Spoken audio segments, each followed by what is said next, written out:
Your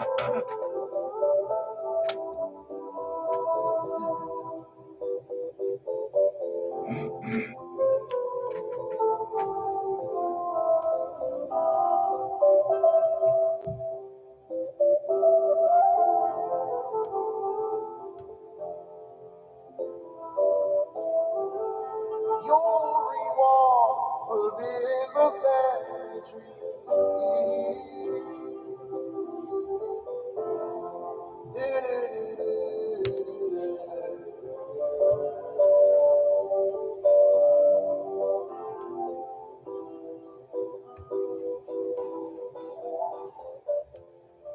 You're listening to Power 106 FM. The time is now 2:15. Come to the Westmoreland Agricultural Show, Sunday, May 28th at the Manning School Grounds in San Lamar, Westmoreland. There'll be agricultural and industrial displays, Kiddies Village, Health Village, entertainment all day, and much more. Gates open at 10 a.m. Admission adults 1,000, children with ID free. Major sponsors Bamboo Bioproducts, Growers Choice, J&N Bank, Icon Importers and Distributors Limited, and H&L Agro. See you at the Westmoreland Agricultural Show, Sunday, May 28th at the Manning School.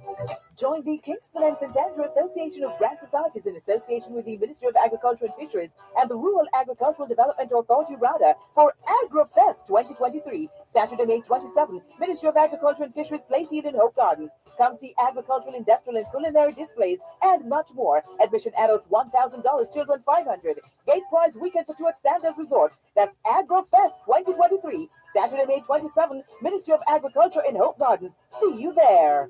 Catch live action of the 5th staging of the Racers Grand Prix on One Spot Media pay-per-view June 3, 2023. This year's meet will feature appearances from 200-meter world champion Sharika Jackson, 100-meter hurdles world record holder Toby Amusan, Wade Van Niekerk, Tajay Gale, Shanika Ricketts, and Noah Lyles. Purchase your early bird pass for only US $11.99. Offer ends May 19. Or purchase your regular pass for US $14.99. Simply log in to One Spot Media, select the pay-per-view tab, and buy your ticket. You may also download the One Spot Media app and watch on the go. So purchase your Racers pay-per-view ticket today.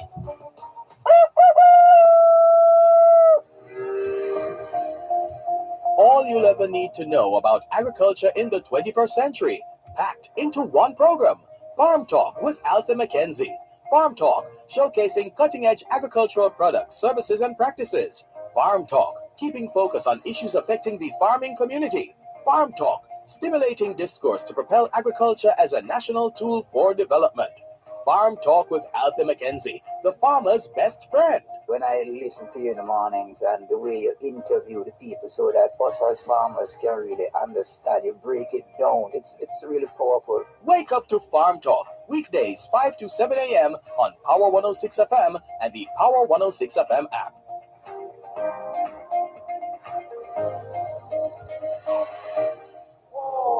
We'll be the same tree.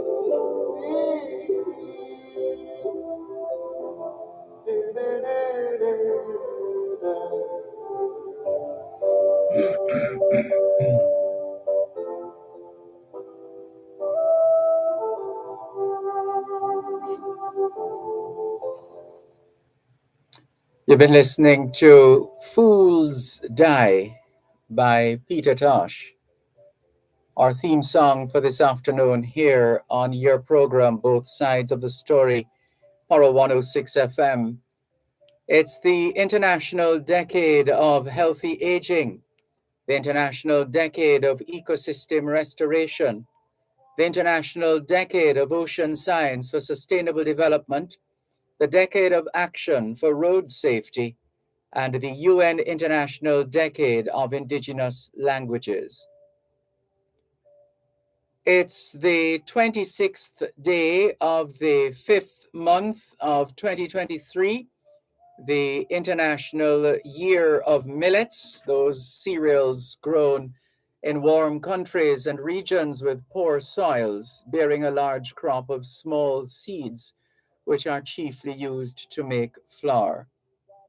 2023 is also the International Year of Dialogue as a Guarantee of Peace.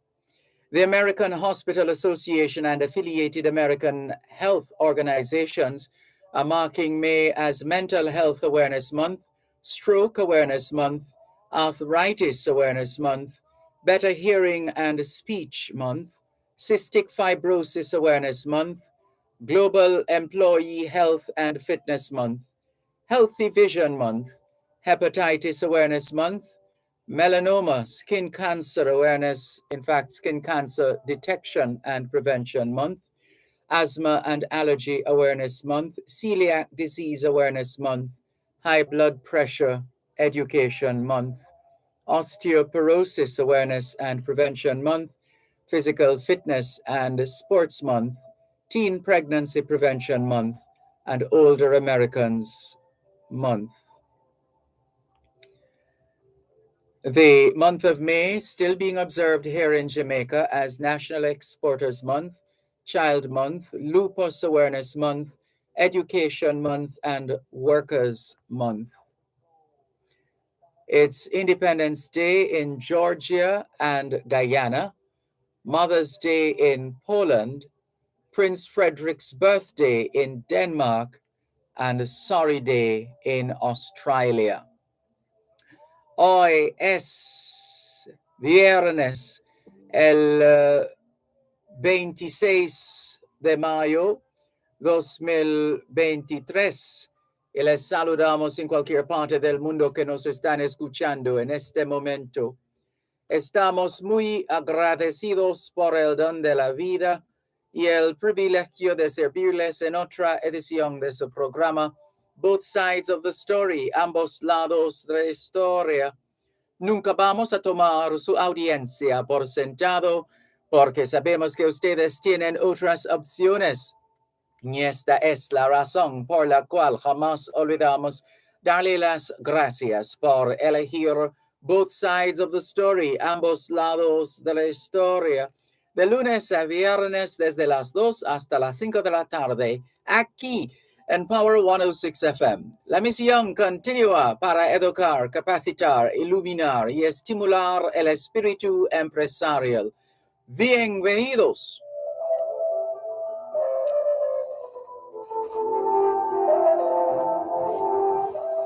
C'est vendredi le 26 mai 2023 et nous vous saluons tous qui nous écoutent où que vous soyez dans le monde. Nous sommes reconnaissants du don de la vie ainsi que du privilège d'être à votre service par une nouvelle édition de votre programme Both Sides of the Story, le pour et le contre. Nous ne considérons pas votre fidélité comme l'un de soi parce que nous savons que vous avez l'embarras du choix.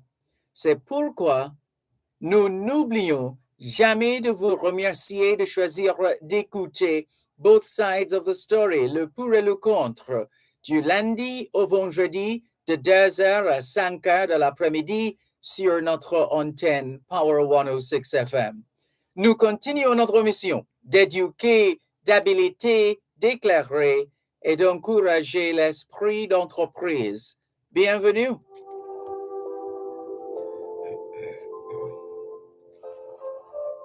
All we're saying is it's Friday, the 26th of May, 2023, and we greet you well wherever in the world you are listening to us right now.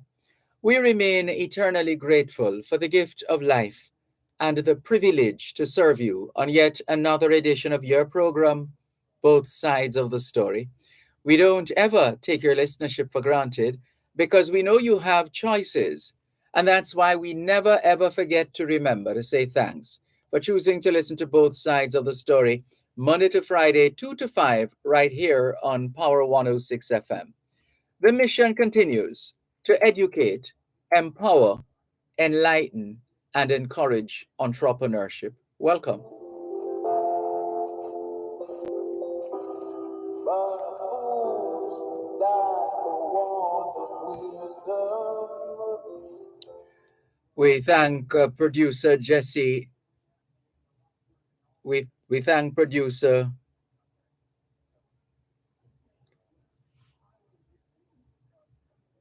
sorry about that, listeners. Let's see. Let's continue. We'll come back to that in a moment. So thank you very much, Jesse. Thanks a lot for filling in as usual yesterday when we had to do duties at the inside the Kingston Hall of the Hugh Shearer building, housing the Ministry of Foreign Affairs and Foreign Trade, overlooking the seventh largest natural harbor in the world. That's where we were yesterday, celebrating with Jamaicans at home and abroad. Not just celebrating, though, reflecting, as one of the panelists in the Windrush 75 panel discussion said, and that was Herbie Miller, who is the curator and director of the Jamaica Music Museum. And so what he said was it's a combination of celebration and lamentation, which essentially sums up life, doesn't it? You have good things happening and bad things happening. So there are things to celebrate, but there are also things to lament, because in some respects we haven't moved the needle uh, beyond a certain point to give us that hope that more can indeed be done and is indeed done. So we're humbled and honored to have been invited to moderate that forum yesterday, and thanks to Jesse for ably obliging as usual.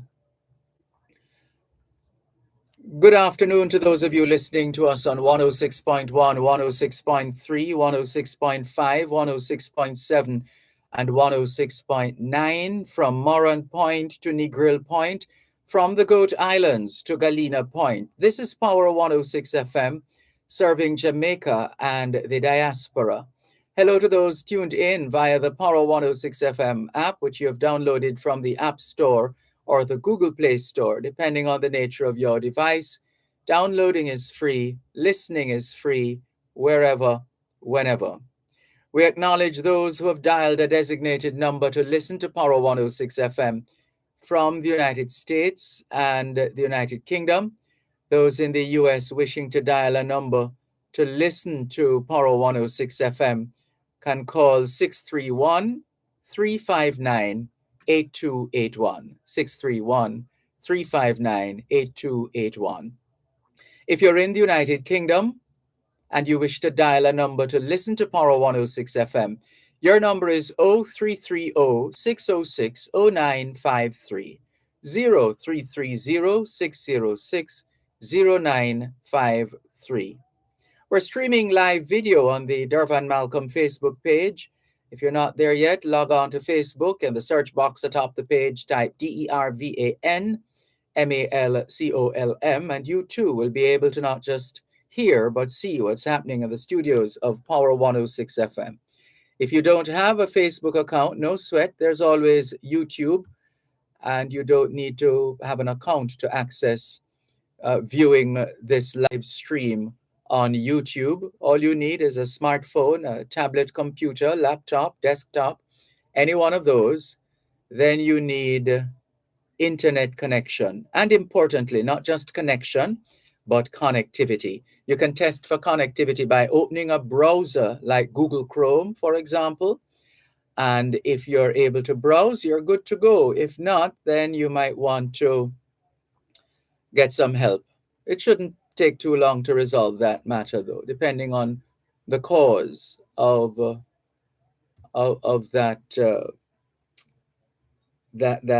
that glitch or that seeming inability to connect. Thank you very much, as usual, for tuning in. Albert in Coconut Creek, Florida, says, greetings, Mas Dervan. Greetings, Mas Albert. Ricardo in Glengoff, St. Catherine, greeting everybody as usual and shouting out the listeners from across the world. Donna Bell says, good afternoon. Your program is very informative. I love it.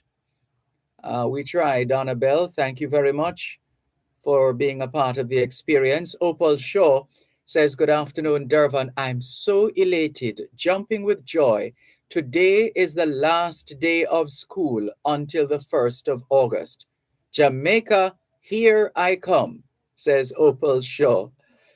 "Pretty beaches and some good food," she says. Well, we trust you will enjoy your summer break. We trust you will enjoy your summer break and you'll remain safe and sound. How about that? There's more after the break.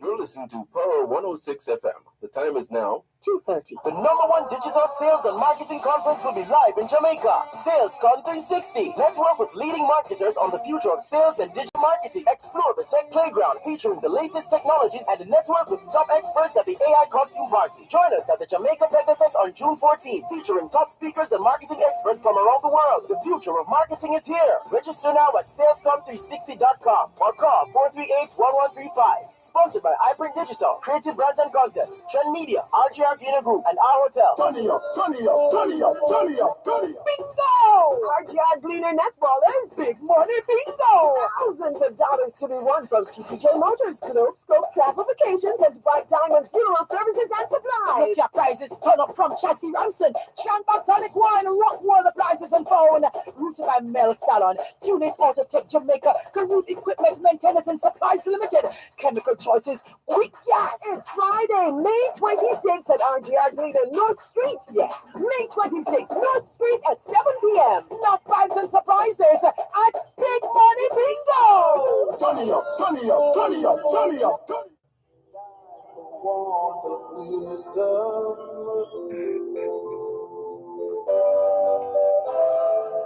the rich man's wealth is in. Thanks a lot for staying with us here on your program, Both Sides of the Story, Power 106 FM. I'm Dervan Malcolm, and we thank you very much for joining us on your program, Both Sides of the Story, Power 106 FM. You can call us on 876-922-4112-5, 876-922-4112-5. The text line is the same as the WhatsApp number, which means you can not only send us your text messages, your WhatsApp messages, your voice notes, but you can call us on WhatsApp as well. That number is 876-365-3346, 876-365-3346.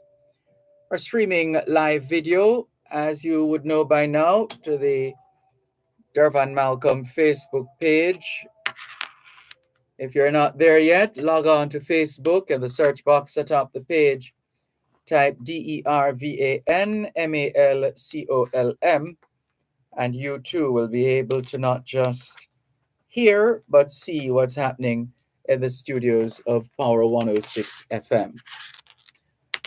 We see Donovan Campbell joining us on YouTube. Welcome, Donovan. Good to have you on board. Thank you for joining us on Both Sides of the Story on this Friday afternoon. What a busy period this has been so far, and it seems as if there is no letting up. There is a lot of work to be done, and so let us fall in line and do what we know we are supposed to do. How about that? And keep on doing. Thank you, Donovan Campbell. He says, "Good afternoon, Mr. Malcolm and listeners. Stay safe and have an awesome weekend." And you do likewise, Donovan. Thank you very much. Peter Barkley, out of Bermuda, is joining us. Peter Barkley of the Jamaican Association, Bermuda. I think, is he still the president, or did he pass the baton on to another member of the executive? Please remind us, Peter Barkley. It's been a while, and I hope I'm not. Let me see. Yes, I think this is the same Peter Barkley. Says he's listening and watching. Oh, I'm in trouble now. He says, not that Peter Barkley. All right, not that one. Sorry about that. I know a couple of Peter Barclays, and you just happen to be one of them. All right, Peter Barclay, I'm not going to call you one or any other number for that matter. So it's good to have you on board as well. Thank you. Thank you very much. Jamaicans have been creating history for a long time now. If we go back to 1924, Henry Moore, Moore, Henry Moore, a Jamaican known as Black Harry, and who migrated from Jamaica to Australia, of all the places, down under. 1924, Henry Moore, a Jamaican known as Black Harry, and who migrated from Jamaica to Australia in 1847, celebrated his 108th birthday with his first aeroplane flight, a gift of Howard Jolly, one of the pioneers of Australian aviation. Boarding the plane at Port Melbourne, having donned his cap and goggles, Henry Moore enjoyed a flight circling across the bay and over Port Melbourne before landing at the aerodrome after 10 minutes. At the time, Moore was probably the oldest man in the world to take an aeroplane flight. A man who took a flight in Scotland some years ago at age 103 has subsequently been acclaimed the oldest air voyager in the world. Had to be a Jamaican to do that, right? Henry Moore, Moore. 1927, residents of Montego Bay, St. James applauded with joy as the Costas Coke car, some people say Kerr, but I went to school with a car, Kerr, same spelling, but different pronunciations. I'm talking about Roger Carr, son of one of Jamaica's great athletes. We were in the same class. And so chances are the connections would be obvious to those who know or hold the name Kerr, whether they pronounce it Kerr or Carr. So in 1927, for those of us who take electricity for granted, in 1927, residents of Montego Bay, St. James applauded with joy as the Costas Coke car switched on the motor to start the electric plant, which provided the town with electricity for the first time. The plant was erected by the Henriquez brothers, electrical engineers of Kingston. The service lines consisted of 2 high-tension cables running for 6 miles and provided lighting for the streets, public institutions, and homes. The Morris Knibb Preparatory School on Hector Street in Woodford Park was officially opened on this day in 1931. It, at the time, was a 2-story structure with the classrooms on the ground floor and accommodation for boarders on the first floor. Among those present were Miss Marvin, a former teacher of Mary Morris Knibb, the principal, Altamont da Costa, Costas of Kingston, Dr. Oswald Anderson, Reverend Walter Brown, and Mrs. Kathleen Byrne. Some people say Bourne.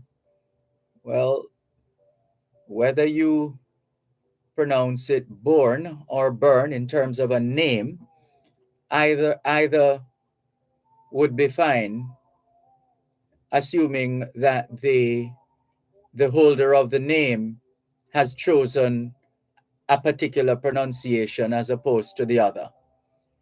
So right, there you go.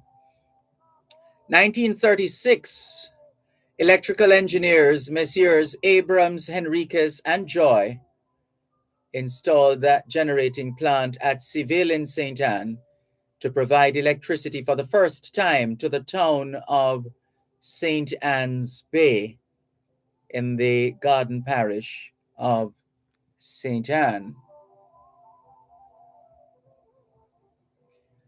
Let's go to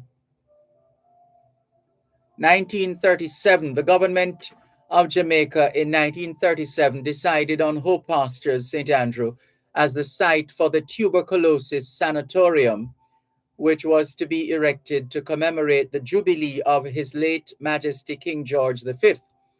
Hope Pastures at the time was a 120-acre property between Hope Gardens and Barbican Road. That tuberculosis sanatorium is today known as the National Chest Hospital. National Chest Hospital.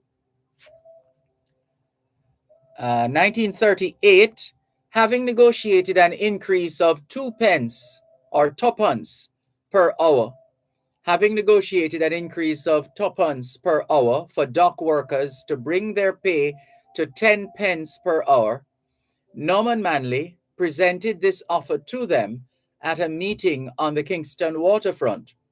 The workers rejected the offer. They also insisted they would not return to work until Alexander Bustamante was released from jail.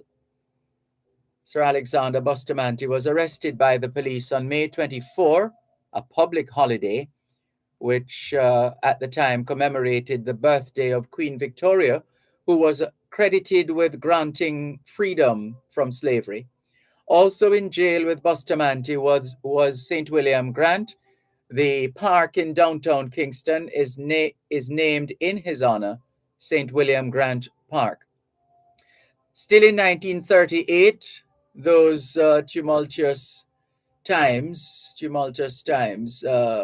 Agnes Bernard sent a message to the dock workers who were on strike in Kingston, appealing to them not to loot shops because they are hungry and broke. "Come to me yard and have some food," she appealed. Hundreds came all day. Bernard, her sister, and neighbors had been providing the dock workers who were on strike in Kingston with free meals every day since the strike began. There were no criminal cases listed for trial at the Hanover Circuit Court, which opened at Lucy in Hanover on this day in 1942. 1949, a report by the Caribbean Commission showed that Jamaicans consumed, on average, 17 pounds of dried, salted, smoked, or pickled imported fish annually.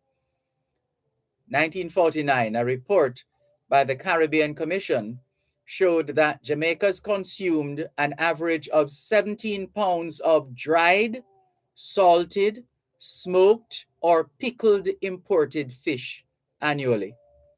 We still consume a lot of that, don't we? 1952, Captain George Lindsay, described as a pioneer of shipping, salvage work at sea, and patron of Kingston's nightlife, died at age 89 at a nursing home in Mandeville, Manchester. Lindsay presented his private club, Bournemouth, which he built in 1923, to the city 14 years earlier in 1938. This is regarded as Kingston's first real nightclub of class, and it had become the exclusive haunt of Kingston's high society. Bournemouth had, and I think they still have the swimming pool. Bournemouth has a swimming pool where the national championships have been held, a clubhouse, and once had an open-air theater. 1952, Mrs. L.E. Mullings won the first, second, and third prizes for the floral displays in the decorative exhibits class at the 9th Manchester Horticultural Show at the Mandeville Elementary School. The previous day, they had the pleasure of covering the hugely successful, well, we had that privilege. Yes, in 2015, we had the pleasure of covering the hugely successful 150th anniversary flower show at the Manchester Horticultural Society's Ward Avenue compound.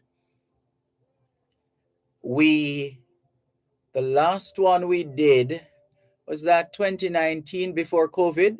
I think we have, not sure if we have covered any in the COVID years, but I remember that one, marking the 150th anniversary of the Manchester Horticultural Society's flower show. We were there to cover that. Guess who was born at Smithville in Clarendon, the daughter of Joseph Ellington, teacher, and May Williams, housewife? Faye Audrey Ellington. If you want to remember how to spell Ms. Ellington's first name, just remember that every letter of her first name represents one of her names. She is Faye Audrey Ellington. And her Faye is not spelled F-A-Y, it's spelled F-A-E.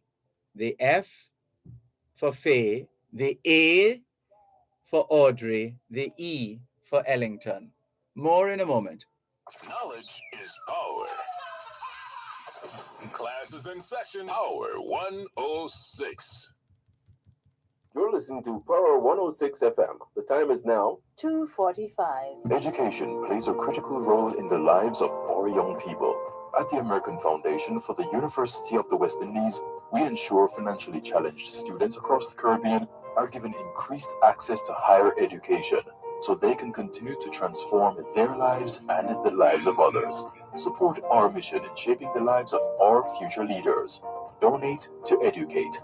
Contact our office at 212-759-9345 for more details. The Agri Investment Corporation, an agency under the Ministry of Agriculture and Fisheries, contributes to a viable agricultural sector by mobilizing finance and facilitating agribusiness investment. Products and services include providing agricultural lands for lease, developing business plans, connecting investors to local and overseas markets, and much more. Call them 923-0086 to discuss how they can assist you to manage your agribusiness, or visit their website, agroinvest.gov.jm, for more details. AgroInvest, facilitating agribusiness investments. Tune in to Farm Talk every second and third Tuesday of each month at 6:18 a.m. for the feature High Pro Food Independence. High Pro Food Independence will focus on solutions for farmers, such as land, animal husbandry, agronomy, and more. That's High Pro Food Independence every second and third Tuesday from 6:18 to 6:30 a.m. during Farm Talk, only on Power 106 FM. High Pro Food Independence is sponsored by High Pro.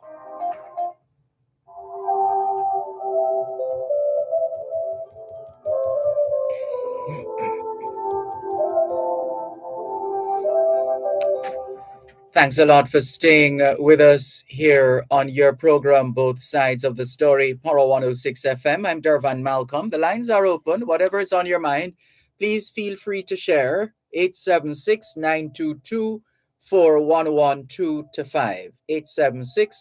876-922-4112-5.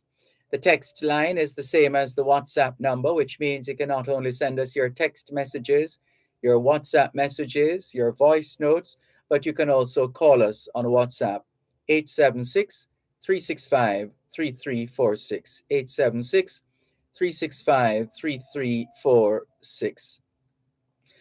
We've been sharing with you, as usual, from the archives, the Gleaners archives, the Gleaners rich archives, some of the stories, some of the events, activities, situations that have unfolded here in Jamaica. 1953, the first cabinet meeting of ministers was held at Headquarters House in downtown Kingston. In the absence of Chief Minister Bustamante, who was attending the coronation of Her Majesty Queen Elizabeth II in London, England, Donald Sangster, who had been assigned responsibility for finance, presided. Others were Lawton Bloomfield, Communications and Works, Isaac Barrant, Agriculture, Rose Leon, Health and Housing, and Lester Simmons, Education and Social Services. Merle Darby in 1954 became the first Jamaican woman to graduate from McGill University's Department of Agriculture in Montreal, Canada, with a BSc in Agriculture. That's Merle Darby, 1954, the first Jamaican woman to graduate from McGill University's Department of Agriculture in Montreal, Canada, with a BSc in Agriculture. 1955, Lady Molly Huggins, wife of former Governor of Jamaica, Sir John Huggins, lost by 1,952 votes to the British Labour Party's candidate, T. Steele, when she contested the Dumbarton, West Scotland seat in the general elections for the Conservative Party. Hello to the Manchester High School family. Did you know that Manchester High School, led by Ouida Walker, won the Inter-Secondary School Girls Track and Field Championships at Sabina Park with 25 points?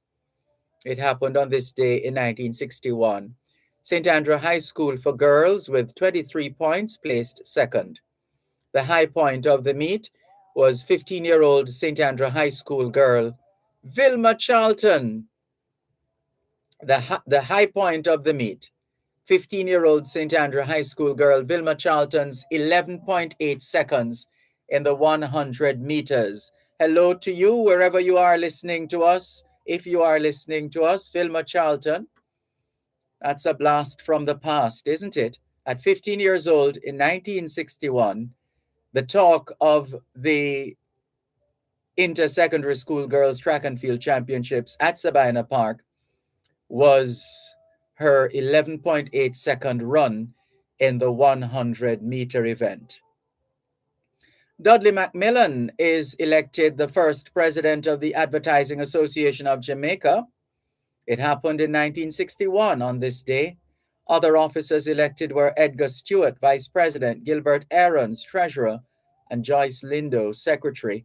The main aim of the association was to establish a set of standards of professionalism for its members. And that takes us to 1965.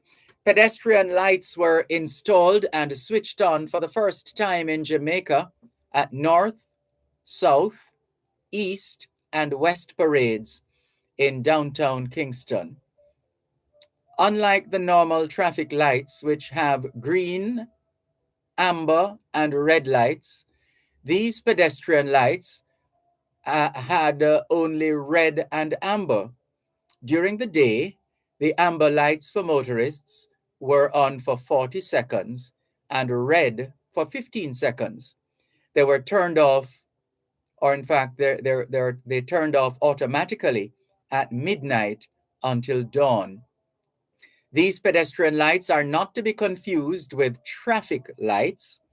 As we have told you before on this program on several occasions, Jamaica's first traffic lights were installed on the 3rd of July, 1959. The traffic signals installed at the intersection of Hope Road, Trafalgar Road, and Waterloo Road would be put into use for the control of traffic on Friday, the 3rd of July, 1959, after the morning peak hour. 3 lights shall be used facing the stream of traffic, which the signals are intended to control. 1 red, 1 amber, and the other green. The light signals shall have the following meaning. The red signal light shall mean stop and shall prohibit vehicular traffic going beyond the white stop line in the road. And people still take that white stop line for granted. I was in traffic in the vicinity of the Marriott at Lady Musgrave Road. And there is a stop line right there at the intersection. There's a stop line there. But you know how it is. Taxi operator decides to take up occupancy at that spot in front of the white line. Then here comes the JUTC bus, and the bus was staring down at the, yes, the bus was staring. The bus was staring down on the taxi as if to say, "Excuse me, can you get out of the way, please? Because if you were functioning in accordance with the Road Traffic Act, you would not have gone over the stop line. There's a reason why there's a stop line. It's not because they're trying to make the road look pretty. The stop line is calculated already in terms of the distance. They calculated the distance that it would take for a bus, whether an articulated one or otherwise, to properly take that corner without running over a couple of vehicles, so to speak. So that's the stop line. So the red light shall mean stop and shall prohibit vehicular traffic going beyond the white stop line in the roadway until the green signal is shown, and so on. So this was the government at the time using the Gleaner to create a greater level of awareness about the proper use of the traffic lights. Well, don't even try to school anybody in Jamaica these days, because for so many of us these days, red means go, and green means whatever, and amber is neither here nor there. That's the mentality these days. Lord help us. Let's continue with more on your program, Both Sides of the Story, Paro 106 FM. I have someone holding on this side for 7 minutes 42. Yeah? Okay, let's go with this caller. Hello, good afternoon. Thanks for calling. Good afternoon, Mr. Malcolm. Good afternoon. How you doing? I am fine, thanks. How are you? Well, I'm all right for now, because this Sunday is my birthday. All right. Happy birthday when it comes. Okay, and what I'm not hearing is also the general birthday too, you know? Which general? The great Edward Siaga, I'm going to get him a something about his birthday. Okay. Well, happy birthday. Happy birthday to the former Prime Minister. Yeah, man. The man have done so much for Jamaica. I never forget that man long as I live. We hear you loud and clear. Yeah, but I mean, the people who talk show, I don't hear them mention it. What happened? What is the problem? Who says they have to mention it? There's no law that says they have to mention it.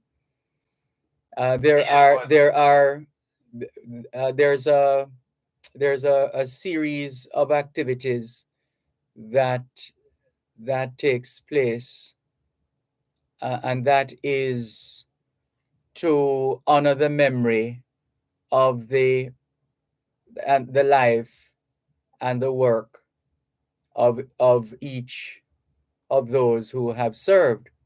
And so what happens? So it means, therefore, that there was a ceremony at National Heroes Park this morning to honor the memory of former Prime Minister Siaga. It is done for every former Prime Minister of Jamaica. That is now routine.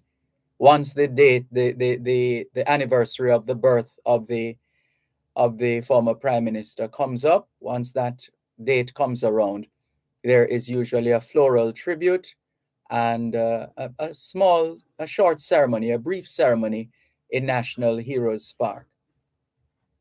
And I know because I have been invited to quite a few of those to read extracts from speeches that former prime ministers have delivered, and so on and so forth. Okay, with Mr. Siaga now, I say MXP, did you learn that he was the first man who produced reggae music in Jamaica? No, I don't know about that. Okay. Well, you know how I learned that? Tell us. I listened to a DJ on a Supercat on a stage one time. And him said, Mr. Siago is the first man who produced reggae music and him never passed the copyright law, and him not pleased with that. But after that, I remember Winston Barnes from RJR. He have a talk show here on WBS, and I bring it up to him. And him said to me, listen, whether we like me, him said not talking politics, and give me some reality. Him said whether we like Mr. Siago, yes or no. If it wasn't for Mr. Siago, I wouldn't have a recording business in Jamaica. Is that true? I don't know about that either. The history of reggae or Jamaican music in general goes way back. Yeah, but it has started somewhere. Mr. Siaga has made his Somewhere. contribution. Yes, there's no question about that. But I can't speak to I can't speak to some of what you're saying. Go ahead. I remember Dennis Brown funeral. They also said he was the man who helped get Dennis Brown career off the ground. Well, if that's the case, then more power to him. One moment, please. Contractors, developers, and small builders. Contact Coast to Coast Group of Companies for high-quality concrete products. The time by Coast to Coast Group of Companies is 3 o'clock. Come to the Ministry of Agriculture and Fisheries Playfield in Hope Gardens on Saturday, May 27 for AgriFest 2023. There'll be agricultural displays, farmers market, an exciting cook-off, great culinary delights, and entertainment all day. If you can't be there, tune into Power 106 FM for a live broadcast from the event. This broadcast is brought to you by the Scientific Research Council, Kingston and St. Andrew Association of Branch Societies of the Jamaica Agricultural Society, Agro Investment Corporation, Jamaica Agricultural Commodities Regulatory Authority, JACRA, National Irrigation Commission, and Caribbean Chemicals Jamaica Limited. That's a live broadcast of AgriFest 2023 at the Ministry of Agriculture and Fisheries Playfield in Hope Gardens, Saturday, May 27th, only on Power 106 FM.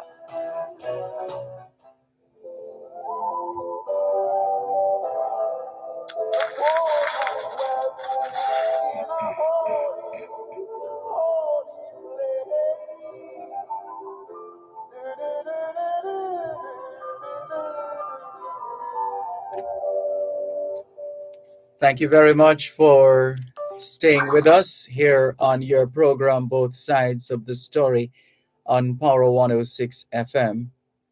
Let's go back to the caller on the line, if the phone will allow me. Okay, here we go. Thanks for holding. Please continue. Yeah, one more piece of history again. I remember some years ago, we have a funeral in Central Village, and he was there. He who? And I remember I raised this, Mr. Siaga. Mm. And I remember I raised this to him because and maybe little after Bob Marley back, and you know, hear how big Bob Marley is, and so I said to him, Bob Marley would have done me, but I don't want to hear much of him in Jamaica. And you know, the big name I carry, no. What happened? He said to me, I'm gonna sell Bob Marley on a tourist board ticket. And this is the word he used. Come to Jamaica for sun, sea, and sun, and a reggae music where Bob Marley come from. Well, I'm not lucky to see him after that, but I was in Curacao some years ago, and I hear to advertise when them advertise the thing for Jamaica. And I said, well, that's a wonderful job. You really take off. Great man. It's just unfortunate that we have to go, but I think that man should be around like a longer to transform the life of Jamaica. I remember Miss Murphy tell us some time ago that she pulled out the Gleaner and 2 pages of the wonderful work him do, and she was asking you when I'm alive why she never hear all his story.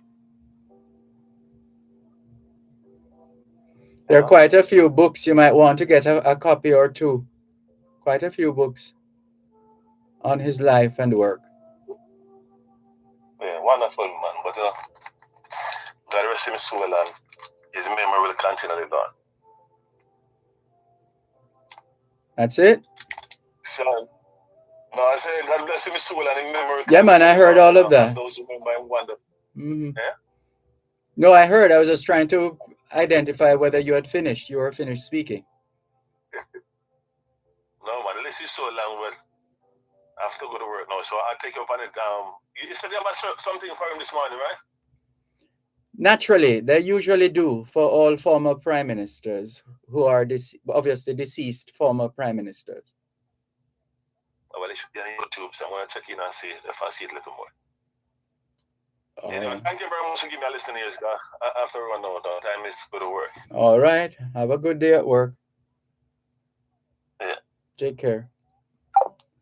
This is your program, Both Sides of the Story, Power 106 FM, still streaming live on the Gleaners website, go-jamaica.com. Hello, good afternoon. Thanks for calling. Good afternoon, my little professor. Good afternoon. Mr. Malcolm, good afternoon to your listeners and the valuable callers. Remember I told you that the match paper for the CSEC exam was leaked? Yes. It was leaked in Jamaica. Yes, that made the news. Yes, we heard that. Yeah, and they found out the exact location from which it was leaked. Very good. May they continue to do their work and take whatever action is necessary. Mocha is on the job. So it should be.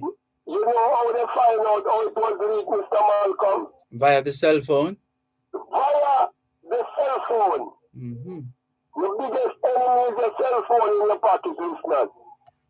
Yeah. Mr. Malcolm, you know that everything that we talk here registers at a place?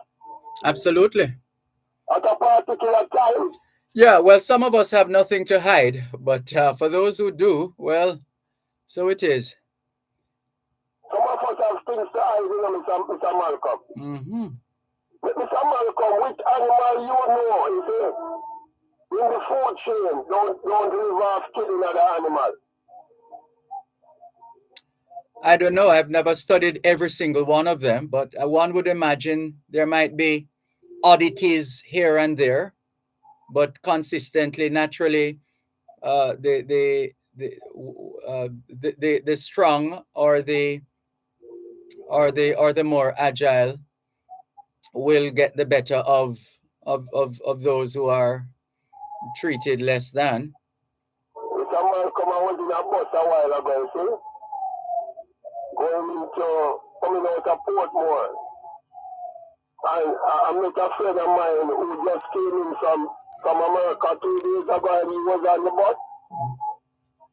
And he was so glad to see me that we went into New Kingston together, and he was going to pick up a medical package. And I said to him that, why are you picking up this medical package? He said it's part of his pension in America. Nice. You can imagine that, Mr. Malcolm? Yep. It's a substance named insulin, Mr. Malcolm. Yes, indeed. I know about it. Very expensive product in Jamaica. Yes. He gets that as part of his pension package. And when I asked him, what is your pension now? And he said he went into America for 10 years to work, and he's now getting $800 US a month for his pension. But he said he gets more out of it when he lives in Jamaica. Why do you think he said that, Mr. Malcolm? Because our dollar is at 152, 54 thereabout. To one. You're right, Mr. Malcolm. And that will multiply him getting enjoy a better standard of living and a quality of life in Jamaica compared to if he was living in New York. Isn't that beautiful? Yeah, somebody might very well do an ad to say your dollar lasts longer in Jamaica. Yeah, and you know what him say help him out? The fact that he's not paying rent in Portmore. He got his house through the housing trust, and it has been fully paid off. Very good. Yeah, very good. Mr. Malcolm, don't when you're going to retire, you must make sure you have a roof over your head. That's right.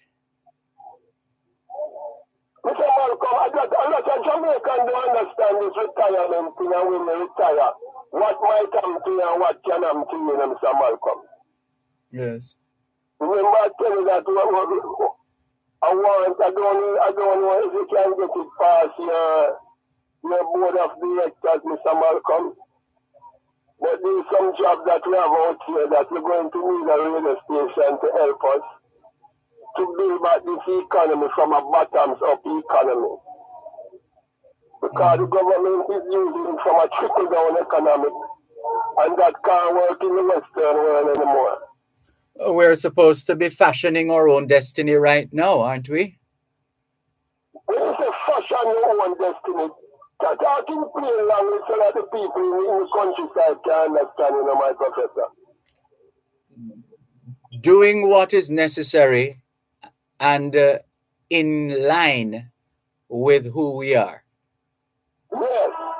So we have to do it from bottoms up because, you know, I'm always on the ground like underground journalist, investigating journalist, wondering why certain things happen.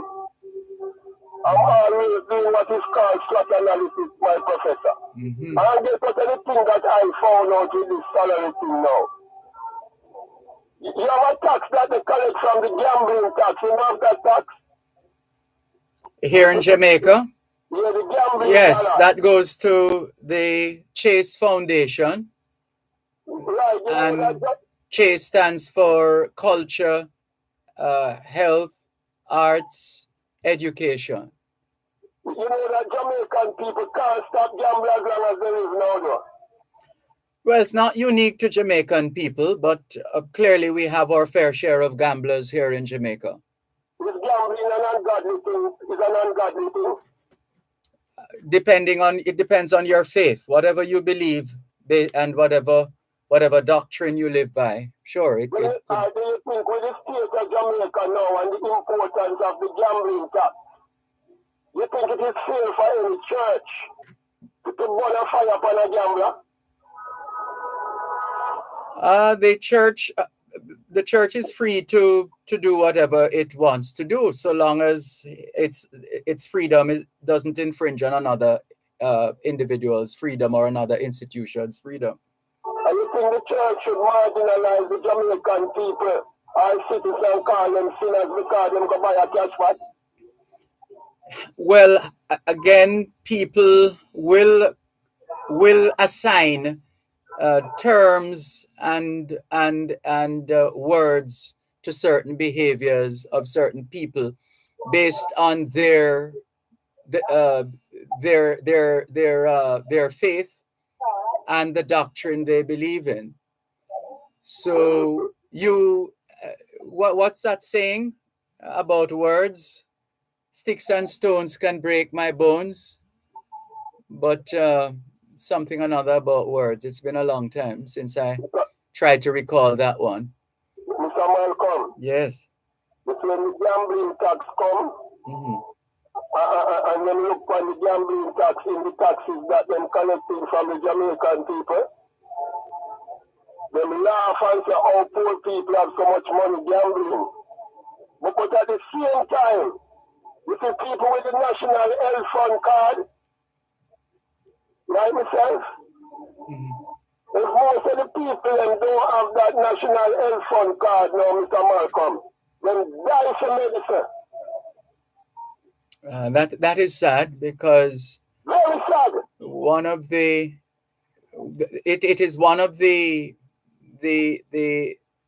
areas that we should that should be regarded as a priority: health, education, national security. In no particular order. You know that they have a match in this current constitution though, from 1962. There's a match law in the constitution that any money the government gets, it must pay him creditors first before he touch health, education and national security. You know that? No, I was not aware of that. Well, I'm telling you that that match them put in the law. If all the former prime ministers could come out of them grave now and tell you what they went through in sickness, they would reverse that much in the constitution, but you must pay your creditors first. Mr. Malcolm, you know that the richest man in Jamaica, you see, I state the leave of absence of Jamaica. It's all over the news. I mean, you must study a thing named trend analysis, Mr. Malcolm, trend analysis. We can read certain trends and know and predict what might happen in the next day or two. I know you know. I never asked you this trend now, Mr. Malcolm. A man selling me yacht, he's selling me yacht. and he make $30 million profit off of the yacht. They sell the yacht for over $300 million US. And they sell out most of the assets that they have in Jamaica. What that trend telling you, Mr. Malcolm, when you see the richest man in the country, I sell out him assets and take leave of things from the bank, the biggest bank in the country. Well, Can you read any trend analysis there? Well, it does say something, but what it means, because we until or unless, if we ever get the full story, we will forever be speculating as to why, or constantly looking out to see if there's an answer that is evident in our environment. Mr. Malcolm, I will ask you this as a media man. Who control the news in Jamaica? Who control it and decide what the people hear from what they don't hear? One moment, please. You're listening to Power 106 FM. The time is now 3:15. We grew up as my granny save our money under our mattress. But at an old time something. That's where I save my money in the bank and become a one. Buy a little house, but also saving a building society. We have to be smart with how we save our money. So, what if the bank crash?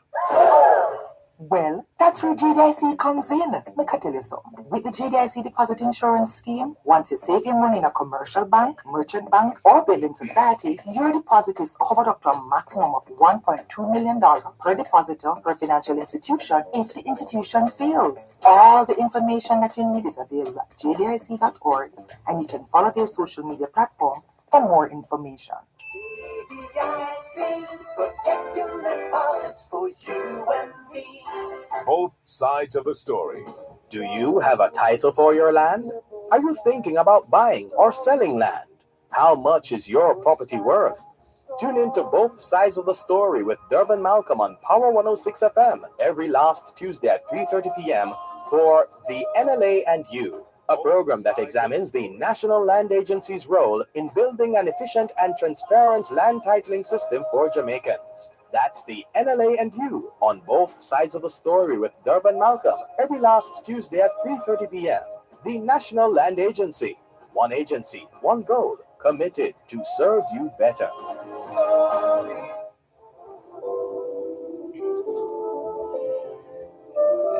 Thanks for holding. The news editors are responsible for what is transmitted as news.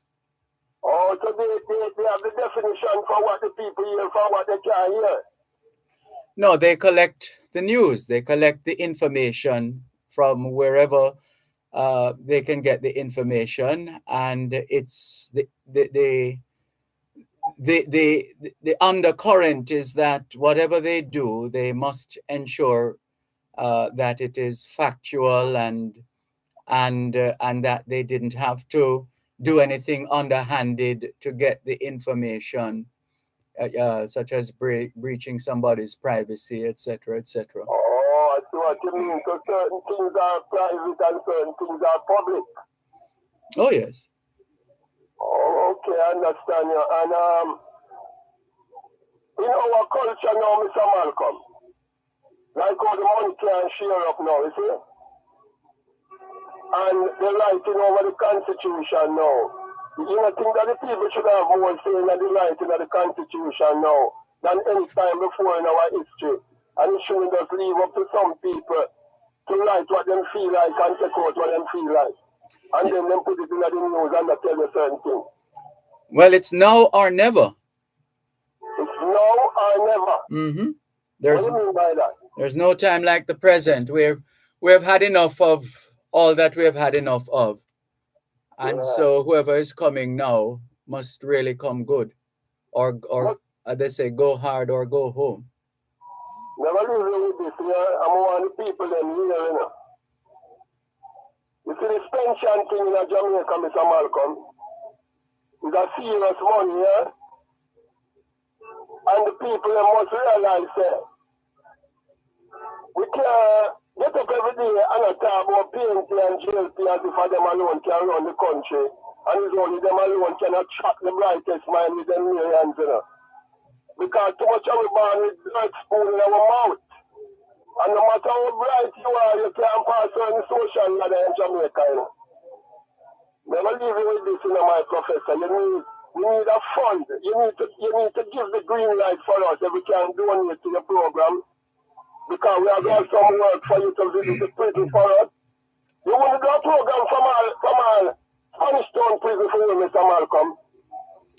And put it on your podcast and make us say, what is causing so much Jamaican strong black males to be ending up in prison? Well, if we're able to, why not?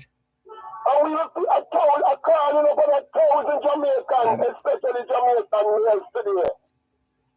Donate $2,000 to the I'm be careful now. I'm not. Tony Lang taught me something some years ago with respect to publicly soliciting, and he was very careful to say during his programs ever so often him not collect not even a greasy paper bag from anybody. So we need for you to take it to the prison. You know when them free pan in a prison, Mr. Malcolm, you think when all the clansman gang them get sentenced next month and are going to prison there. You think them have some posthopedic mattress waiting for them to go and sleep on in prison? No. Oh, what you say no? No. From what I know, no. What they going to sleep on? Some cots maybe, I don't know. Cots? Cotching somewhere. You know that the female prisoners are treated better than our male prisoners? Naturally. Naturally? Yeah. What makes it natural? Because they are who they are. They are females. Oh, never leave me with this. I'm one of the people I'm listening, especially the African male. The African male in Jamaica, according to my analysis, never, and my news, is the most sought after endangered species from Nigel Point to Mullen Point because a lot of them don't like us. And they don't like us for many reasons. You know, some of which I can't talk on this program. But there's a secret society here in this country that wouldn't mind us to be slaughtered so that they can turn the female into all types of whatever they want to turn them in. And we need to resist it, you know. And we need to resist it with all our might, just like Sam Sharp and Paul Bogle. And it's not a joke, you know, my professor. And you know, one of the things that hurt me in this country, is that we don't really understand mathematics. And we don't really understand that the black people, the African people, they have an economy in Jamaica. And we don't understand that a lot of these people that we call in prime ministers and leaders, they are puppets to foreign government and followers and order takers of foreign government like those in Washington and in England. And Vladimir Putin said, you know that the Mama hospital in Ukraine today? You know that, Professor? A lot of bombings have happened, yes. And they kill a lot of babies in that hospital today. You know what Vladimir Putin said? If one F-16 ever come across and kill one Russian soldier, there will be consequences in the West. And when the consequences come in the West, is Jamaica in the West or is it a line to the West? We're in North America. Are we aligned to the BRICS or we aligned to America and NATO? Who are we aligned to? I don't think any leader would acknowledge being aligned to one organization or grouping or another. I don't think they would publicly agree to that unless it would cause their stocks to soar. You know that we owe Chinese a lot of money around here. I don't know. We don't know. No, you say a lot. We owe the Chinese a lot of money around here. I mean, I'd love. The Jamaican government. I'd love. Them a lot of money to check on all them establishment. Well, we perhaps need to use the Access to Information Act to find out what we can about that. And you know that you owe the Americans them a lot of money around here as well. Yeah. Who don't we owe? And you know that the Americans can't pay their debt though. Not at the rate at which it would need to be paid. So how the big bad America, how more people can't pay back in debt? And what caused that? Well, they have a certain long established traditions, and they still have resources that make them quite wealthy. So they still have, as we say in Jamaica, backative. Oh, they have backative. Mm-hmm. You travel a lot, don't? A lot is relative. All right, when you go to America, you see the street people on the street sleeping at the rate they're sleeping in Jamaica, especially males. Like when you go to Florida, you see a lot of street people living in the street. All the places I've been to, British Columbia, in Canada, Florida, Haiti, China, maybe not so much, but there are people who are disturbed mentally or otherwise and who end up on the streets all over the world. And or you compare that density with the Jamaican street people density? no, naturally the numbers would be more elsewhere, more than our numbers. All I want that we are free to do, we walk down King Street and in the capital cities, not in the capitals of Jamaica, and just show we and ask some of them street people why they end up on the street and put it on your podcast. All the work that we have to do, you know. But the media have done that, actually. They have done that. When? Up to relatively recently, some months ago. I can't remember how many months now. Yes, man. On the streets, interviewing the street people. Yep. Well, I would love to see it be done on the Dervan on both sides of the story. Because the African male in this society, there's more African males sleeping on the street now since COVID-19, you know. There might very well be more people on the streets, yes. More males. 5 to 20 males I count in half a tree, one female I see. What causing that we need to know. We're not hearing it in the news. Somebody's trying to hurt the African male. Well, I think we have known by now. I mean, that it's not unique to us either, but there are mental health issues.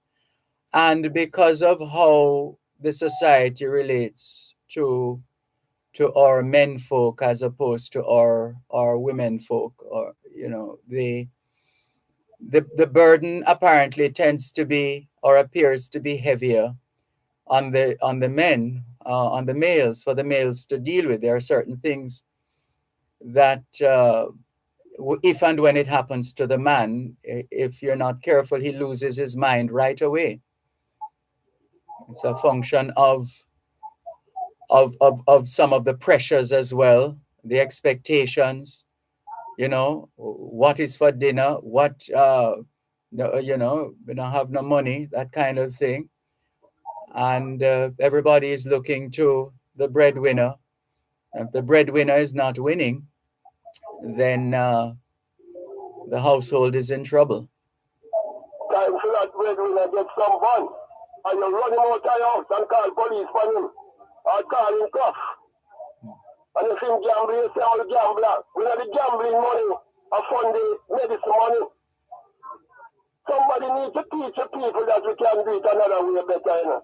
Isn't that the function of the Ministry of Finance? Yes, sounds like some serious re-engineering work in this country that is needed. That's not going to happen in our lifetime, actually. Why?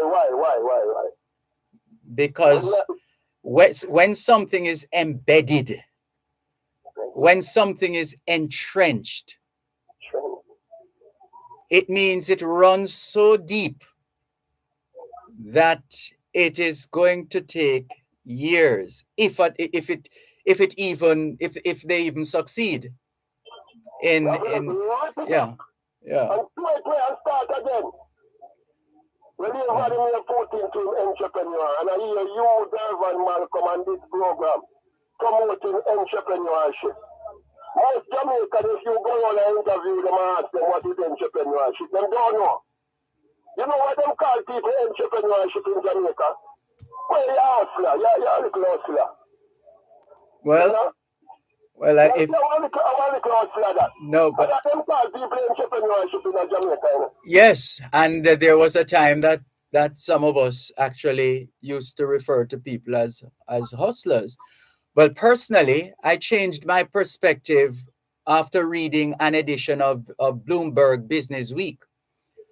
And the quotation that stuck for me was the one that said, entrepreneurs, let me see now, let's go again. Hustlers are entrepreneurs denied opportunity. Thank you, my professor. And then go through the money because you can't get no money to borrow from them bank. We make one little dirty paper and some silver coin come in a Zambia. When you want to make 14 to entrepreneurs of Russia, go and build mother Russia. Because the Americans and the NATOs, they want to kill the Russian culture and turn the Russian people into soulless slaves. Soulless slaves, let him do like that. To be continued. We have to go. We have a scheduled discussion coming up. Take care, my professor, and thank you for your wisdom. Thank you for the call. Take care. Help us protect Jamaica's borders. Tell us about any illegal guns coming through customs controlled areas. Call Crime Stop at 311. The time by the Jamaica Customs Agency is 3:30. Come to the Ministry of Agriculture and Fisheries Playfield in Hope Gardens on Saturday, May 27 for AgriFest 2023. There'll be agricultural displays, farmers market, an exciting cook-off, great culinary delights, and entertainment all day. If you can't be there, tune into Power 106 FM for a live broadcast from the event. This broadcast is brought to you by the Scientific Research Council, Kingston and St. Andrew Association of Brand Societies of the Jamaica Agricultural Society, Agro Investment Corporation, Jamaica Agricultural Commodities Regulatory Authority, JACRA, National Irrigation Commission, and Caribbean Chemicals Jamaica Limited. That's a live broadcast of AgriFest 2023 at the Ministry of Agriculture and Fisheries, Playfield in Hope Gardens, Saturday, May 27, only on Power 106 FM.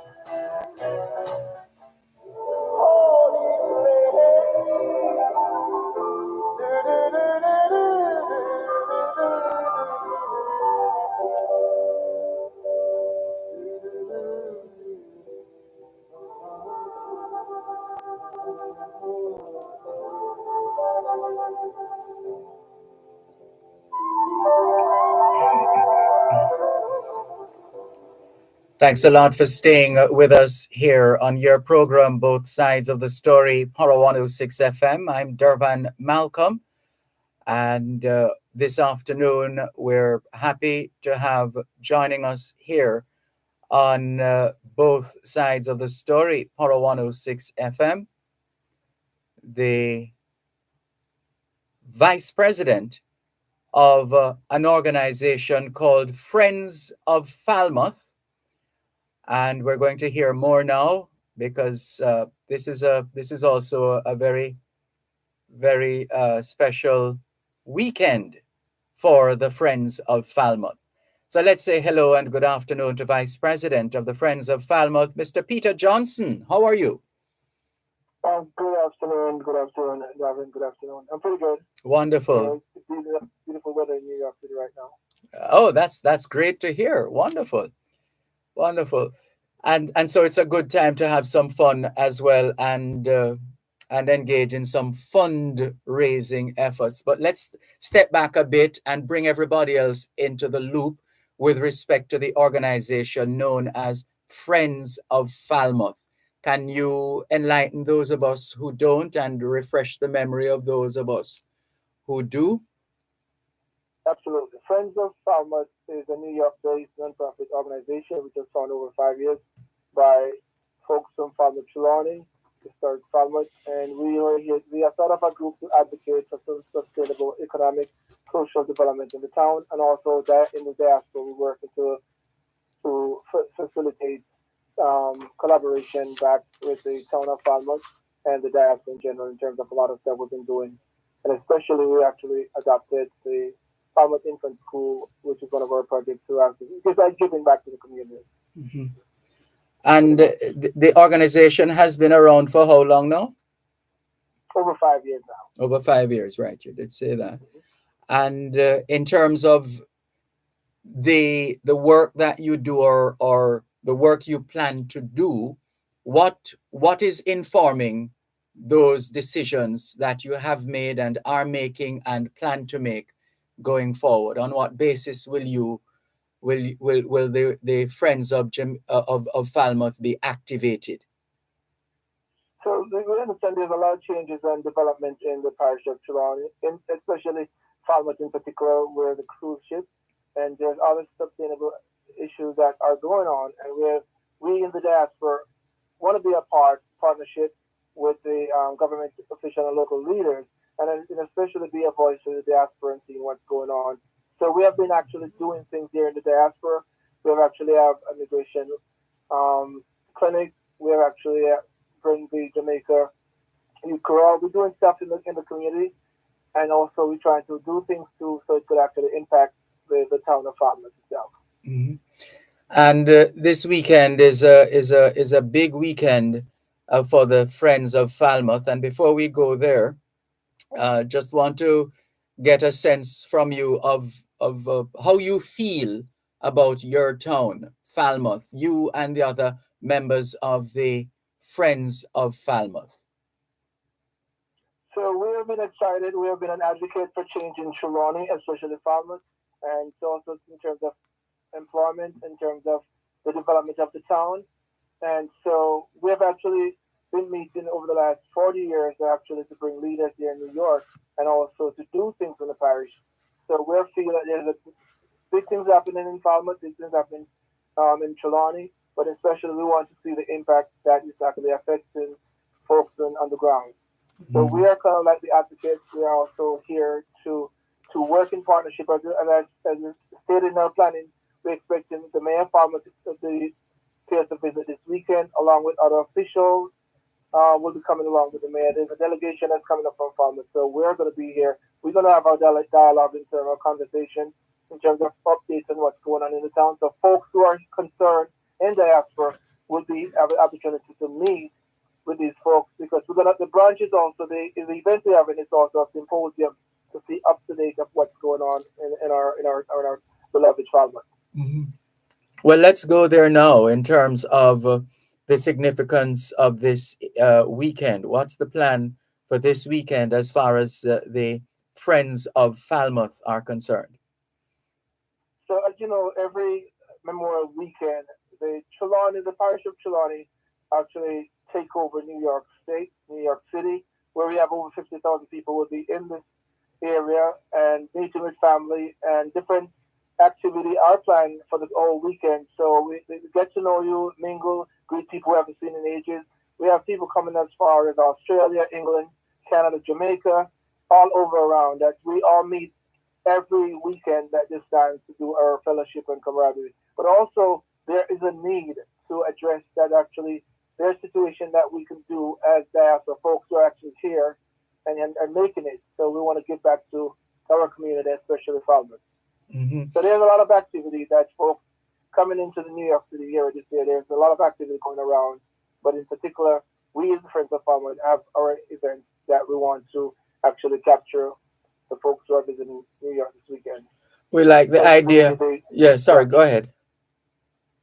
To enter our first initiative towards the branch, the Friends of Falmouth Symposium and Branch, they're having tomorrow here in Brooklyn, New York. Yes. And how are you hoping the symposium itself will have an impact? I mean, is it just an opportunity for people to express themselves, and then that's it? They go back to their respective places of abode until the next year. How do you plan to keep the energy going, to keep the work going outside of when you meet to celebrate or to host a forum like a symposium? So we understand Falmouth is the place to be. Its town is the town that the development is actually attractive. So what we're trying to reach out to business community for the economic and the cultural development of the town, and to let them know that Falmouth is a place of opportunity So people within the diaspora, if they are business minded or they have any form of talent, that it's time to get involved, time to be a part of the richness of farmers, the growth of farmers, the development of farmers. So we want them to explore. So in addition, as I said earlier, we have in the government official and agency will be at the event. So folks who are interested in finding how can I invest in farmers, how can I invest in Trelawney in general, can be part of this conversation. And tomorrow will be an opportunity to do that. At the same time, we're, as I said, our Friends of Farmers, we're doing other things to actually assist the town of Farmers, and especially our big thing is the brunch that we're having to raise funds to help the Farmers Infant School. It has been affectionately called Plant School that's been around for so long, and actually a lot of us, especially myself, benefit from that foundation education. And so we have been working with the principal of Farmers Infant School, and especially Bahari, and we're doing a lot of. It's an initiative that we're trying to long-term goals to assist the school, and in particular other issues that we're going to be working on, other projects we're working on. But tomorrow is the first step that we started. All right, so let's walk. Sorry, go ahead. Walk us through the weekend now. Then, naturally, friends of Falmouth have been arriving already, I would think. Yeah, absolutely. So we have people who have been, especially from Canada, they're coming through busloads and they're traveling privately. But folks will be flying into the New York Tri-State area. So the weekend will be kicking off like tonight, Friday night. There's events put on by the William Nib students. We have barbecue. We have all white party.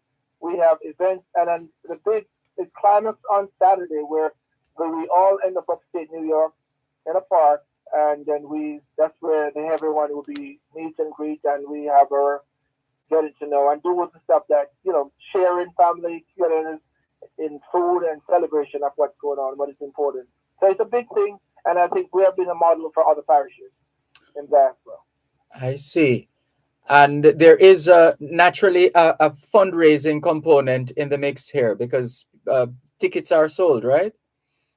Yes. So the brunch is tomorrow, and at West Saturday, the 27th, is $30, and it's a brunch, and that's a symposium. We're going to have local officials coming up from Trelawney. And so we also going to launch one of our big things we're going to launch at the brunch is a 1 week all-inclusive the raffle is going to be $10 for Jewel Grand Hotel in Montego Bay. So we ask folks to support this raffle. It's just $10 a ticket, and it's going to benefit the Falmouth Infant School. In addition, at the brunch, where we're going to be at this place at the spot where it's going to be at the Major Owens Health and Wellness Community Center in Brooklyn at 1551 Beckford Avenue. And it starts from 12 o'clock and it ends at 4. And it's a time for us to meet and greet and hear the speakers, hear the concerns, share, business ideas and opportunity. And I think that's where folks will be. At the end of it, there will be an after party with one of our members who are actually having an after party. So it's a thing that we are looking forward. And as I said, the main thing is the need is to assist the school, assist Falmouth Infant School, and to help the children. Because in August we're planning to go to a back to school book drive that we're planning to make presentation, and at the same time we're not going to leave the school after 1 year. We're trying to be in a long-term relationship, and other partners are part of it too. So that's one of the main things that we're going to do. We expect to gather our expectation from this event. So we ask everyone to come out and support, and if you're looking for tickets still available, you can contact myself or you go online, the Friends of Farmers website and Facebook, and so the information is there. But we get a lot of, in addition to that, we have performance from the broader group. They'll be here to assist and provide talent and entertainment for folks who attend the brunch. But we expect everyone in the diaspora to please come and support us because it's going to be an event that you don't want to miss. The place to be tomorrow is in Brooklyn. And an opportunity perhaps to say thanks to your sponsors or partners who have come on board? Yes, absolutely. So we want to thank the EMD Sales Inc., Jewel Resort, Broader, Western Union, the Bronx People's Choice Furniture, And also, we've been actually like to thank folks who have actually contributed in financial. So with some partners that is so much to call, but we're overwhelmed and we're gratified from the assistance we've been getting from folks in the business community and also people from in the diaspora who have been actually reaching out and said, you know what, I want to be a part of this, I want to help. And also we have a committee that is working diligently to get this thing off the ground. Like I said, Michael Watts is our president. We have Dennis Dixon, Derek Scott, Oliver Huey. We have Diane Logan, and we have John Robinson, Sidney Rodney, and we have also a group in Falmouth. We have a local group headed by Miss Logan and a few people down there who are actually helping us to formulate our plans, whatever we're working to. Whenever we have to do things in Falmouth, we have folks in Falmouth who are actually assisting us. So we actually have a team that's underground there also. Oh, that's excellent. Well done. Well, we want to wish you and your fellow members of the Friends of Falmouth a successful symposium and a brunch, and we trust that raffle, that big prize, will generate a significant amount of revenue as well, so that you can do all you need to do. It's been an awesome pleasure. Yes, go ahead. Can I say one thing? All right, hold on one moment, please. One moment.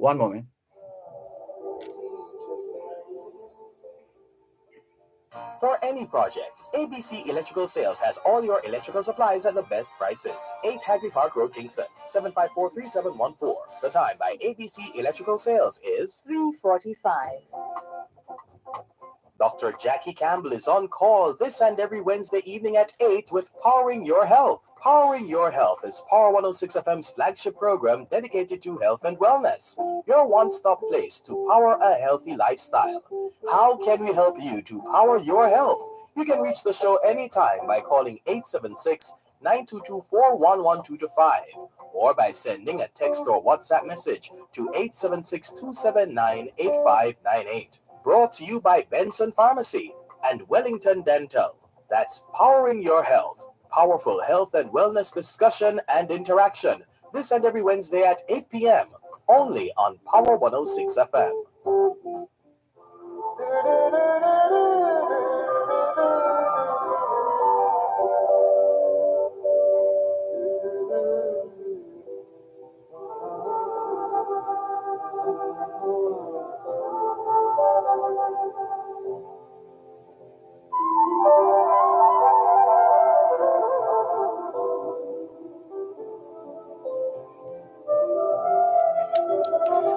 Thanks a lot for staying with us here on your program, Both Sides of the story of Jamaica and Jamaicans at home and abroad. We've been sharing with you information on this weekend's grand celebration featuring the Friends of Falmouth. That's the name of the organization, Friends of Falmouth. They are gathering in New York for the Friends of Falmouth Symposium and Brunch happening tomorrow, Saturday, the 27th of May, from midday until 4 in the afternoon. And it will take place at the Major R. Owens Health and Wellness Community Center at 1561 Bedford Avenue, Brooklyn, New York. Tickets $30. Spread the word. Tell your friends, your family, your neighbors, your colleagues on whether or not they are from Falmouth or had family born in Falmouth. This is for a worthy cause, and it's helping to further cement the support of the Jamaican diaspora in being involved in development in Jamaica, whether they are living overseas or right here on the rock. The activism and the rate at which they have been playing their part is quite impressive. And just before we took the break and just before we wrapped, we got an indication from Peter that he wanted to say more. Peter Johnson, Vice President of Friends of Falmouth. Please go ahead with the additional information, Peter Johnson. Yes, in addition, tomorrow we'll be having two special guests. In addition to the delegation with the mayor, we'll be having the principal of Falmouth Infant School, Mrs. Mona Ennis. She will be joining us, and she will get a chance, folks who are interested, to meet us. And we have an elected official of the New York State Assemblyman, Brian Cunningham, whose mother is from Falmouth. He will be there. And we also expected to have the New York Congressional Yvette Clark, Congresswoman Yvette Clark will be there. Other local New York leaders will be coming with, because the Falmouth, Friends of Falmouth is doing a lot of things in the New York Tri-State area, and so these people are attracted to us, and they want to be partnership because of the work that we've been doing for the last 5 years. Oh, So, well put. The context is important. Yes. Happy to give you that opportunity just now as well to share that additional information. We wish you a successful weekend and beyond, not just the weekend, but going forward as you continue in keeping with our national pledge to play our part in advancing the welfare of the whole human race. Well done to you and your colleagues in the Friends of Falmouth organization. We wish you well. And please, let's keep in touch. We remain ready with our platform here on Power 106 FM to get the word out when there are further developments and even to get updates from time to time. Feel free to keep us in the loop. Absolutely. Thank you again for the opportunity to share the stuff we're doing here. I appreciate it. Thank you on behalf of the Friends of Falmouth. Thanks a lot. Anytime. Thank you too. Well done. Take care. Bye-bye. That's Peter Johnson, Vice President of Friends of Falmouth, an organization reaching back to play their part in taking Jamaica forward. And every step is to be celebrated, actually, as opposed to being taken for granted. But what we don't want is to be taking one step forward and 5 or 10 or more going the other way. So we want to continue to play our part, and many hands make light work. So let's bear that in mind as well. Well done, Friends of Falmouth. All the very best. And those in New York and elsewhere in the tri-state area, we welcome you and we thank you for your generosity of spirit and support. Thank you very much. This is your program, Both Sides of the Story, Power 106 FM, still streaming live on the Gleaners website, go-jamaica.com. Someone is calling us on the text line, same as the WhatsApp number, 876-365-3346. Good afternoon. Thanks for calling. Hello. Good evening. Good afternoon. Good evening, Mr. Mal. Good afternoon. Yeah, I called in the second time now. I called last year. One of the old pensioner, you know. What's happening? From last year, October, them shot me 1 month pay. And all I call in the office all now. Every Friday, they give me a number, so I must call them. I know I call them every Friday and the phone ringing, and nobody will answer the phone. You saw them treat the hell of them, man. We're sorry to hear of your plight.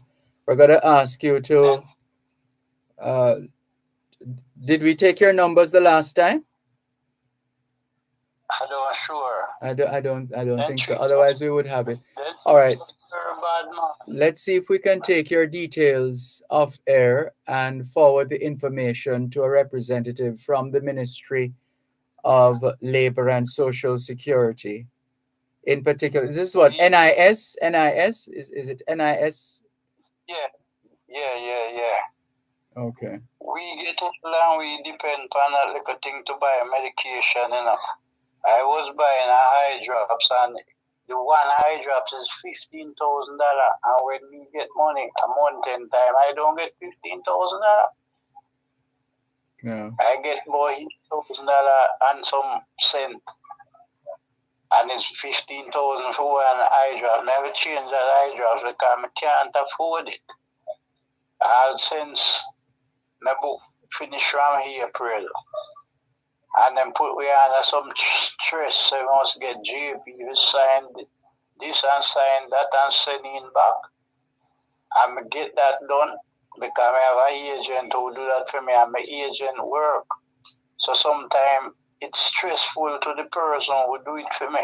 Because me can't see again to go around. Me can't walk to go to Spanish Town and them way. Me can't take taxi, go out them alone again. And the person who do it for me work. I say it's stressful to me. Right now, April, at the last leave in my book we get. And me finish almost a now. And me don't get a pay up to now. I may ask the person to go to the post office when's the gone, and when he go to my tell him say, at the 15th of next month before next book come for me. So they expect a person like me now to survive. How they expect me to survive? The Anglos, the old people, them very bad man. That's why them send a lot of letter to me say I move to the bank, but me not moving from the post office because them a put me under stress to go to bank. And the person who may ever do it for me, it's easier for him to go by the post office and get my little change and get my medication for me. So I don't know why them want to send me to bank and them little thing there. Stress them a put me under. Oh, Mr. Malcolm, then treat us very bad, man. I'm a youth, I work from a 17-year-old, you know. From 17-year-old. The whole of down a Marcus Garvey, where you see them have them transshipment place, where you see them a take off them something off of them. I work with metal and none of them place there. All them partition wall running at them wall when me a youth I come up. $9 for the black those time. All them 4-inch black there, me run them inside there. I work at the Seabed Authority with Marley and plant them right in front of Bank of Jamaica this so. The Guinness factory, the shopping center, Bayside, several places I work with them and come back and work 23 years with Matalan. Them not treat me good at all as old people who work so hard. Because I put in my own and them not treat me good. Right now, local, I take me off of my foot and me down my yard and I pressure me under. So me never prepare somewhere to live when me a youth I come up. But after that street side I beg. I sleep in a bus stop. I sleep a roadside and make people come drop stone for my head at night time and all them way there. Them could treat us better, man. Because I work for the government. When me now work with company, me I work with private people because a lot of houses me build, you know. A lot of houses me build with them too and here, you know, lay black trash mat and them something, you know. So Malcolm, I asked to take my number after a year, man, and call them and find why they won't give me my one. I have long taken down your number and waiting for a name off air to match the number so that we can pass on your information. So hold the line. Oh no, don't give your full name on the radio or at all.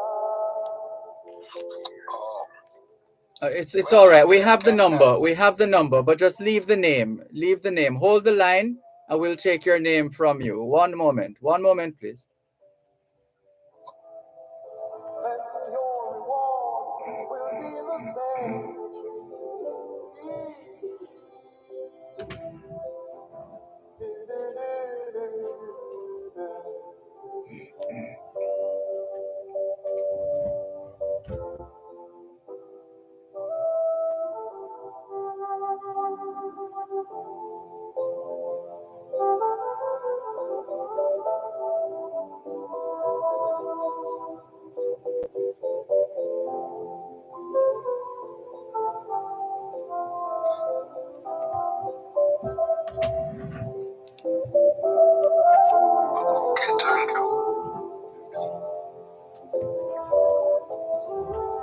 Your reward will be in the cemetery.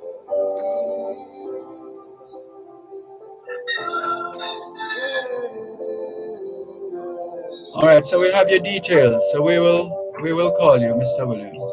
Okay? Okay, thank you, sir. Thank you. Respect. All right, take care. Thank you very much.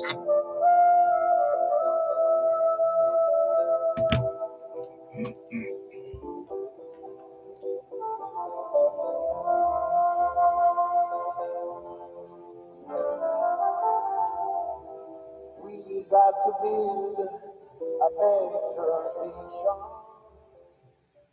At Wellington Dental, they offer cleaning, filling, whitening, and other services for the entire family. The time by Wellington Dental is 4 o'clock.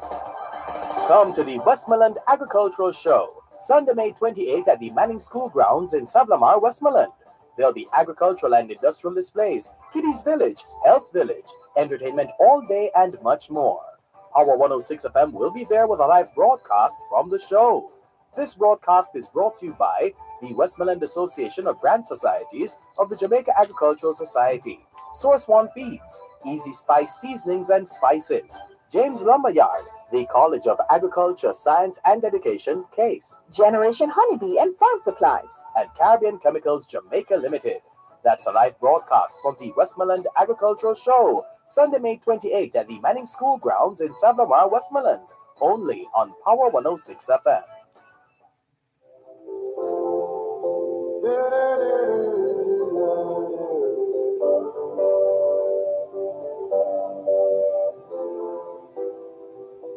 Got it? Fixation of the soul is vanity. Oh, destruction of poor people is poverty. The poor man's wealth is in a holy, holy place.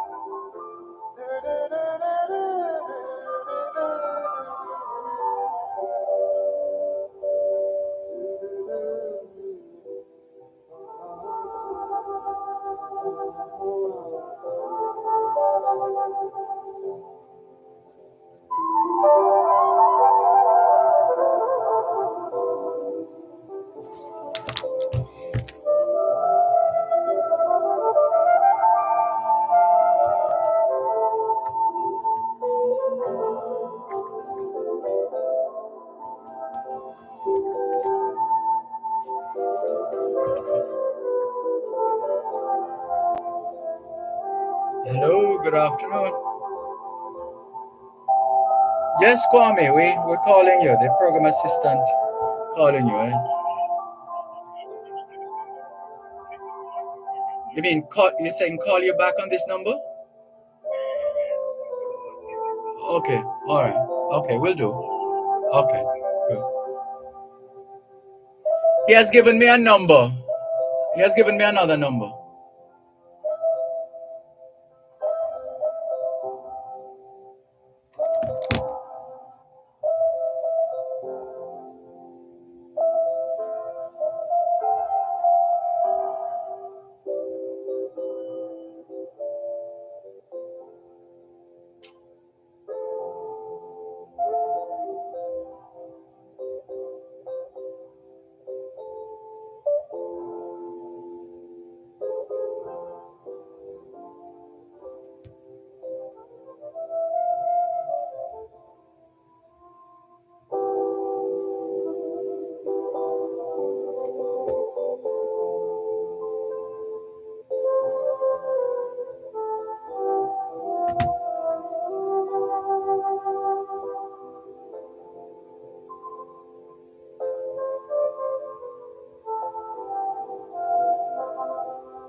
¿Qué hora es en español? Son las 4:04. Quelle heure est-il en français? Les 4:04. 现在地点了10:04分. 4 minutes past 4 o'clock in the afternoon here at Broadcast House, 32 Lyndhurst Road, Kingston 5, St. Andrew, Jamaica. Have you had a checkup lately? If not, now is a good time. Let's not wait till we get sick to get a checkup. How about that? Checking in with more on your program, Both Sides of the Story, here on Power 106 FM. Still streaming live on the Gleaners website, go-jamaica.com. Live on your smart devices all over the world. And it's time to celebrate another outstanding Jamaican and his achievements so far. No doubt there's a lot more to come. He is a Jamaican writer, Kwame McPherson. Good afternoon to Kwame McPherson and listeners. Let's just tell you that Kwame McPherson won the Caribbean's 2023 Commonwealth Short Story Prize with his piece. Let me see if I can pronounce it. Okoi.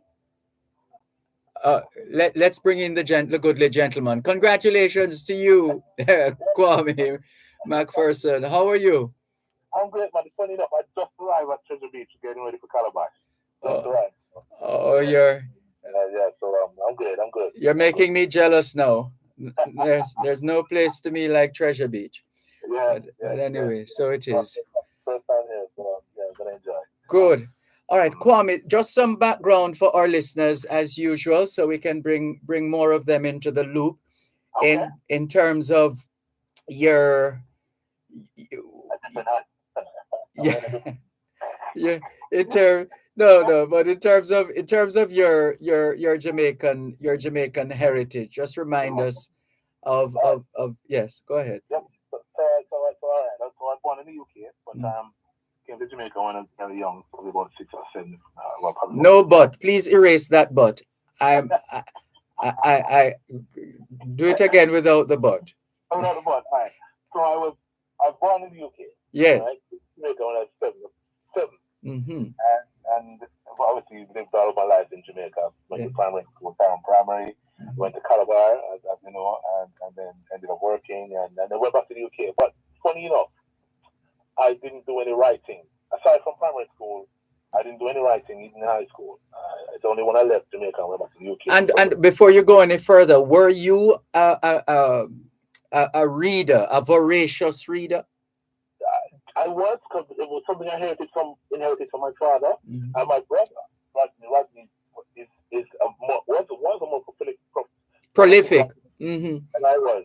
Yes. He actually won awards in high school at Calabar, and I didn't, because I hadn't started writing yet. So it's only when I left the island that I guess you could say the writing mode. So when I was working in the civil service, somebody came to me and said if I could do poems and like poetry, and I said, yeah, I can do that. And I did a personalized poem, which they then offered to their loved ones. So that's basically what it was. So I got characteristics of who they wanted to present it to, and I did a poem, and that's how it started, because more people wanted that kind of service. And so I started with the poetry, and then from the poetry, I moved on to longer prose, and ended up doing short stories, and people liked them. I entered in competitions. So it's been a long journey in terms of the writing journey, but culminating in the Commonwealth Award, you know. So yeah, well, this is it now. How did this come about?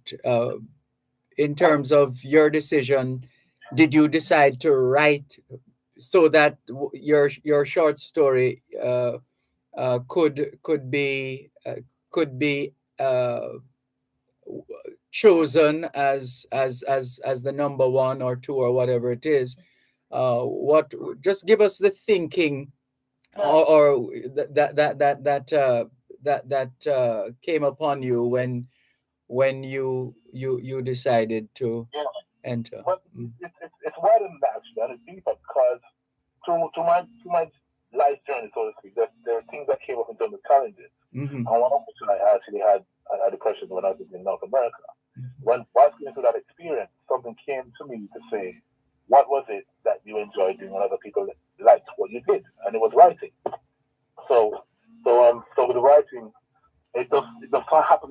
then I ended up doing a lot of competition.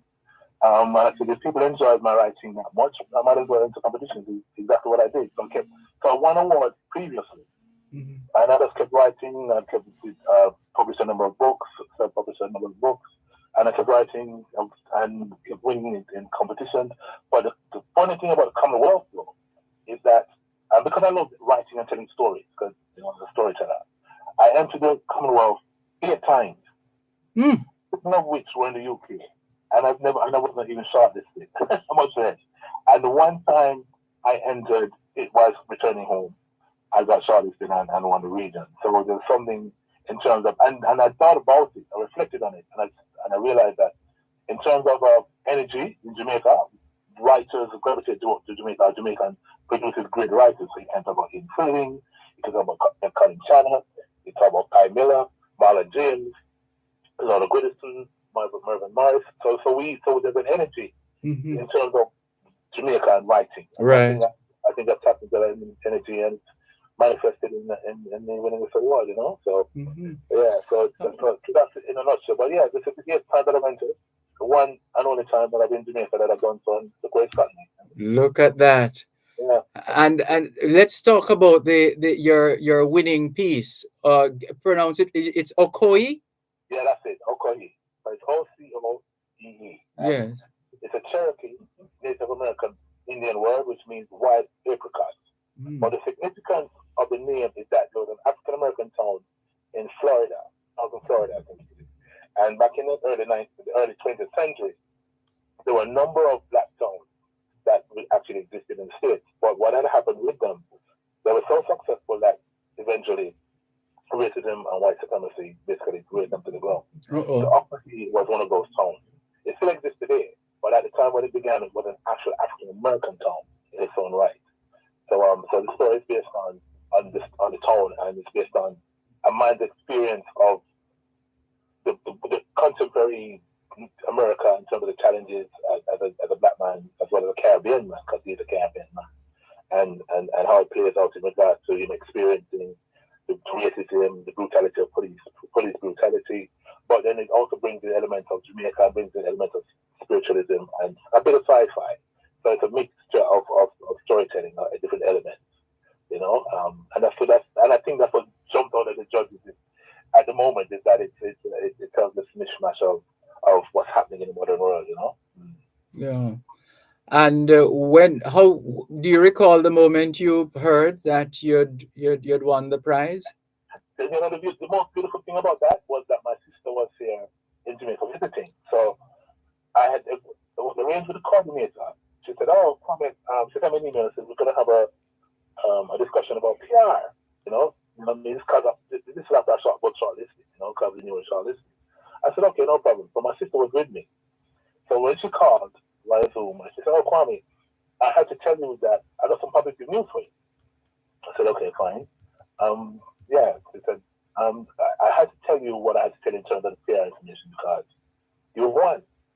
Now my sister was like, so then I'm looking to the coordinator and said, what did you say? She said, I was speechless. I said, "You won. You won for the region. You won for the Caribbean." He said, "Oh," and I was completely blown away. And I said, "It was so surreal because it was beyond my imagination of winning. If that makes sense, Yes. But I have, and yeah, so I was completely blown away, and it was surreal. And even though the accolades and people complimenting me and that kind of thing, it's still taking something in time to grasp, I can well imagine. Yeah. And this is not the first prize you're winning, because some time ago you won a bursary award. Right, for a big board, which is also another international competition over the UK. And I won a bursary. I didn't actually win a writing award. I won a bursary, which was, and I'm the first Jamaican to do so. So that is something also significant. And it's almost like you have signposts along the way, and that the bursary, enables me to have more skill in terms of my storytelling, and enables me to have the skill set to move on to the next level. So, so here I am. Where do you draw inspiration from? Because usually when we talk about writing, there's there are different idiosyncrasies that people exude in terms of the approach that they take, and whether it's better writing it in the middle of the night if the idea comes to you, or you saw something the day before and you started writing. What after this break, please tell us what does it for you? What is the trigger in terms of your causing a manifestation of or creation of a short story, a poem, etc. So want to get a sense of how your creative juices flow. One moment, please, listeners. If you're just tuning in, our guest is Jamaican writer, authorpreneur, poet, mentor, and orator Kwame McPherson. More in a moment.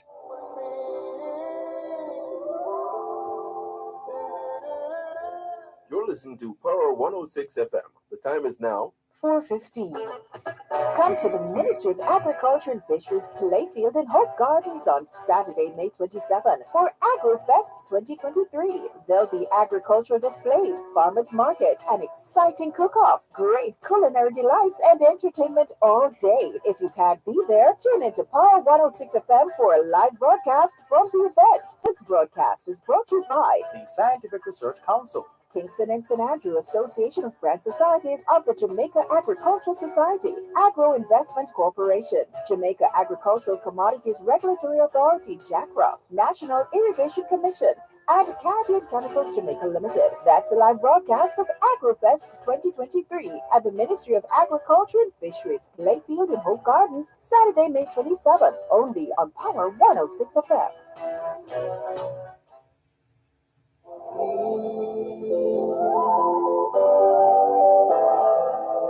poor man's wealth is in a holy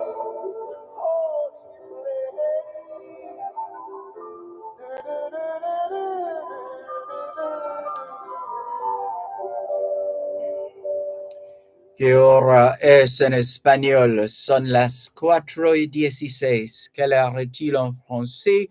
Il est 4:16. 现在几点了？4:16.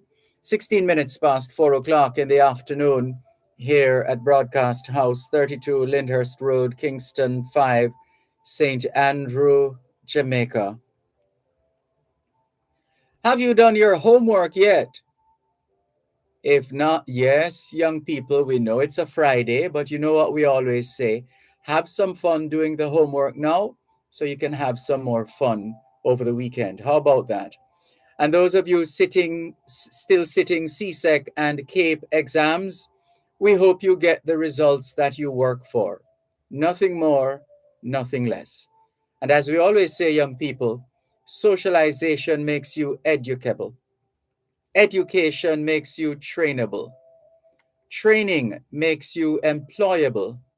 And the right attitude makes you successful. Homework time, young people. Continuing with more on your program, Both Sides of the Story, Power 106 FM. Our very special guest, Kwame McPherson, Jamaican writer who won the Caribbean's 2023 Commonwealth Short Story Prize with his piece, Okoi. And just before the break, we were inquiring as to how his creative juice flows. He's going to explain now. Kwame McPherson, please tell us about it. Well, and I'm an avid reader. You asked that question before. Yes. I read everything. But I love history. I also love the geography and biology. But I love history. Because in history, we can see the stories that have gone before and which are being played out now and which will probably be played out in the future. So the stories are around. So the majority of my inspiration comes from the African diaspora because I sincerely believe that there's so many stories that we have as African people across the world, outside of Africa, that we don't know of. I want to go to, for example, like the Windrush, as you're aware of, which is the transportation of Jamaican and Caribbean people to the UK back in the 40s to help the UK rebuild or Great Britain rebuild. And so those type of stories inspire so and I also try to have with elements, different elements. So like I said, in our Kohi, there's different elements within that story of an African American / Caribbean man, Jamaican folklore, spirituality, in terms of our African spirituality in regards to our ancestors. So there's different elements that I bring in. So so an inspiration comes when it comes. You know, I can sit down at my laptop and I just write. I'm a freestylist. I may have a plot, I may have a character in mind, but I like to just freestyle just to see where the story will go, and what comes out at the end. So yeah, the inspiration comes anytime. I'm writing all the time in my head. Yeah. I have to up there on paper, but I'm always writing. You know. Did you ever dream that this is how things would turn out for you, vocationally speaking? No. It's interesting. Writing for me, but I mentioned it to a friend of mine who's a genealogist, and she said, if the elements, my dad loved to write. He didn't write stories, but he loved writing. My brother was an award-winning writer at high school. My nephew and my grandnephew, my two nephews, are good writers, but they don't know their own right. And I know writing in terms of who I am. So she said there's an element of something within my genealogy where someone somewhere had this gene of writing. So I had no idea, because I wasn't being one of being, professional career in university, all that kind of stuff. And the writing for me, I know I enjoy telling stories. I enjoy provoking thought. I enjoy taking people from one state to another state in regards to the mindset and mental state, so on and so forth, and emotional state. And I enjoy that. I really do love doing that. So writing for me, rather than me finding writing. Yes. And so what does this mean now? Because I gather the competition is not yet over. No, it's not. So tell us some more then, please, about this Commonwealth short story prize along those lines. Okay, so basically, the first stage was the shortlisting. So you had 6,642 submissions. Hold on. How many submissions?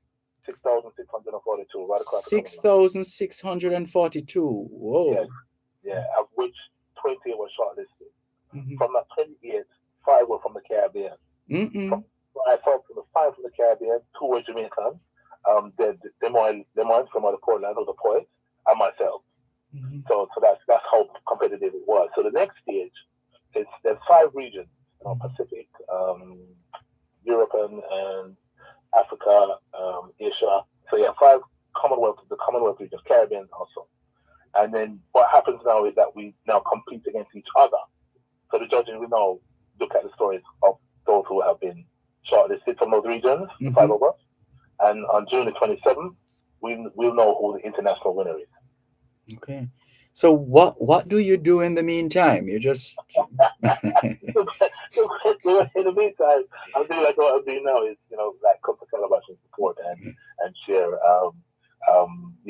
interviews probably and talks and that kind of stuff. And weird. It's weird to see what happens. But I'm quite confident. I really am confident because I feel that what I've written is not the norm. And that it comes from a different perspective, and so on, and that's what the feeling that I'm getting is from like I said, the shortlisting and the wing. So sorry, go ahead. So my story has something that is not the norm, and that's what's going to enable me to get to the next year. So we'll see. I'm confident. And nothing wrong with that.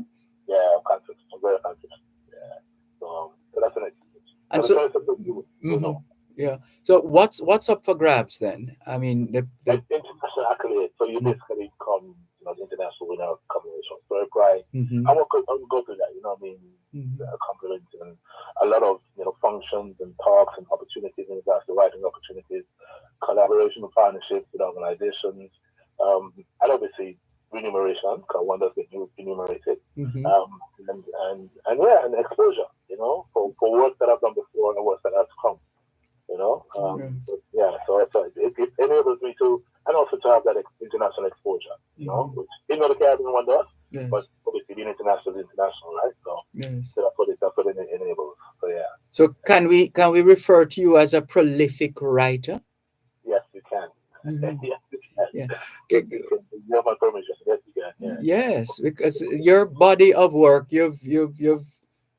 I mean, whether you're being whether you're writing on your own or your own pieces, or you're being a ghost writer, so to speak. It's still quite. I get the impression it's growing in terms of your involvement, your work. Mm-hmm. Yes, exactly. And to tell you the truth, man, it was a friend of mine, a good friend of mine, kept saying to me, she said, "No, man, your work is top notch." She had a magazine actually to produce it, and I'm the resident writer for one of the resident writers, right? And she says, "No, your writing is so you're up there. And she kept saying that to me, and it's not. It's not, when somebody says something to you, say, "Yeah, man, you're my friend," and you're saying that because, But she kept believing that. She kept saying it to me. And now that I've reached where I have so far, she said, "Yeah, I told you. And now I've started to have that self-confidence, self-belief in terms of what she saw in my writing, for it to get where it has. So that has enabled me to have a different perspective in myself and the abilities of what I have, So, yeah. Wonderful. So I can imagine ideas will come when you're on the beach in Treasure Beach or whatever else you're doing, mingling, etc. Mm-hmm. Yeah, I have a notebook that I can write on my ideas. I have so much work coming up. I have so much work in the pipeline. Oh, lovely. Novellas, and they'll cross different genres. From romance, sci-fi to thriller. So there's a lot more work to come. In regards, westerns. I've written westerns. I'm more. What? Yeah, the pipeline. So do you have hopes of movies potentially coming out of some of these writings? Yes, that. I feel it's like I said to you before, everything's been signposted. Yes. So I feel that now I had put it out there. I had a previous interview, and I said it's almost like for me the ultimate is to see one of my pieces on celluloid or I am film. Mm-hmm. That's probably when I would really have I need more self-belief. That makes sense. Yeah. And I have Idris Elba as one of the stars that I would like to act on as a character for one of my pieces. So yes, definitely I do see something somewhere being made into a movie or a film. Yeah. Well, please, when that happens, we want it to be all over the place, and we want to be first in the theater or wherever. Of course. Without a doubt. I do see that. I really do see. I vision it and I see. Mm-hmm. So yeah, for sure. For sure. I see that. So for those of us now with who consider ourselves to be maybe a little slow, maybe a little lazy to either read or write, and in particular children, how do we get our children, based on your experience, how do we get our children to read more? How do we get our children to express themselves in writing even more? What do you suggest? I suggest, because one thing I've collaborated with children in regards to workshops. I've done a number of workshops in the UK with young people, and what I found was when you enable them, because all you're doing is enabling. You don't teach them. You enable. That's right. Right.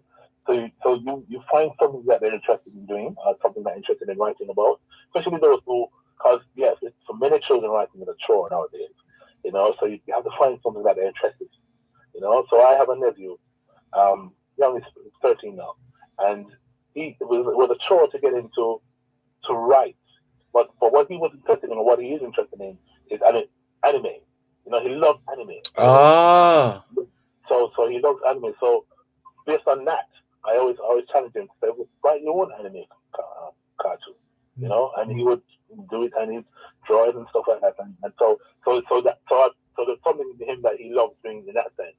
For a child who's not interested, it is kind of difficult to get them to read, but they will have an interest. And whatever that interest is, you encourage them to follow it, to see for what it is and to chase it, and get them to learn about it. There's another friend of mine who you know very well, and she had a son, and when he was younger, he was video gaming all the time. She she'd get upset and say, "Why play some games?" And I kept saying to her, "No, if he loves it that much, all you need to encourage him to do is to think about him designing the game. Mm-hmm. You know what I mean? Think about it. Get him to start thinking about how he can take the game, what he's playing, to another level in regards to his own creativity, his own imagination.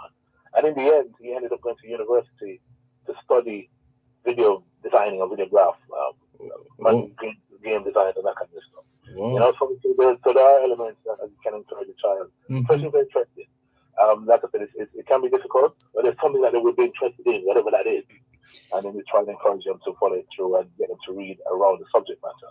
And that would keep their interest. yes. And for those who are impressed and are interested and keen to follow your work, what's the best way for them to keep in touch with Kwame McPherson? All right, so I'm on Facebook as Arthur Kwame McPherson. I'm on Instagram, but as Maxkey. So that's MAXKEY, MAXKEY.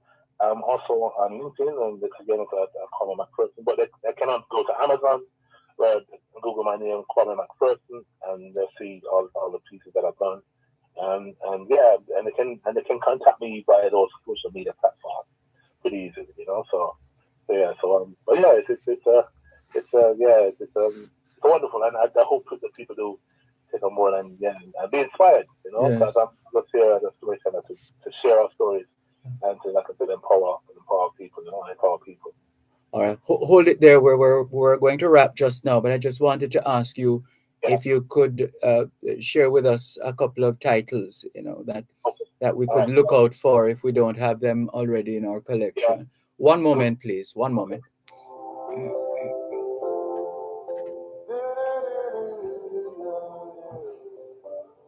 You're listening to Power 106 FM. The time is now 4:31 on Power 106.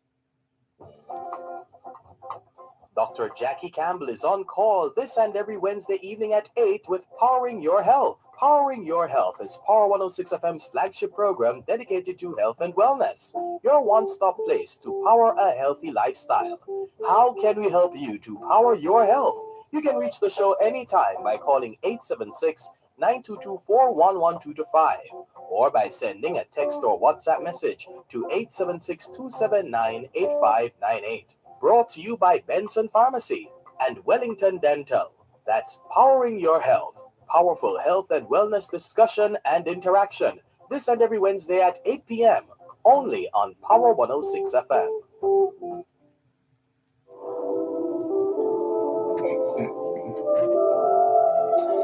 Que hora es en español? Son las 5:28. Quelle heure est-il en français? Les 5:28. 现在几点了？5点加28分。28 minutes to 5 o'clock in the afternoon here at Broadcast House, 32 Lyndhurst Road, Kingston 5, St. Andrew, Jamaica. Do you know where your children are? Are they where they're supposed to be? Doing what they're supposed to be doing? It's a good time to check up on the children. A good time for us to continue with more on your program, Both Sides of the Story, Power 106 FM, as we get ready to wrap our conversation with prolific Jamaican writer Kwame McPherson, winner of the Caribbean's 2023 Commonwealth Short Story Prize with the piece Okohi. And it's quite a remarkable journey that Kwame McPherson has been on, and no doubt will continue to spread his wings. And we are anxious to learn of some of the titles, some of the publications we can look out for or pay attention to, publications with which Kwame McPherson is associated one way or another, including being the writer himself. So let's see if we can get that done now before we have to wrap. Please, Kwame. Yeah, man. So my latest piece is probably my most poignant piece because it's about my personal journey and an experience with depression. Mm-hmm. So that one is called My Date with Depression. So that's available on platform. My Date with Depression. Yes, that's what it's called. Mm-hmm. So that is my latest piece. Yes. I have previous short story books. One's called Beetroot Strong Tree, mm-hmm. which is made up of only short stories, And the other one, and that's like an African diaspora, you know what I mean, travels across and writing stories.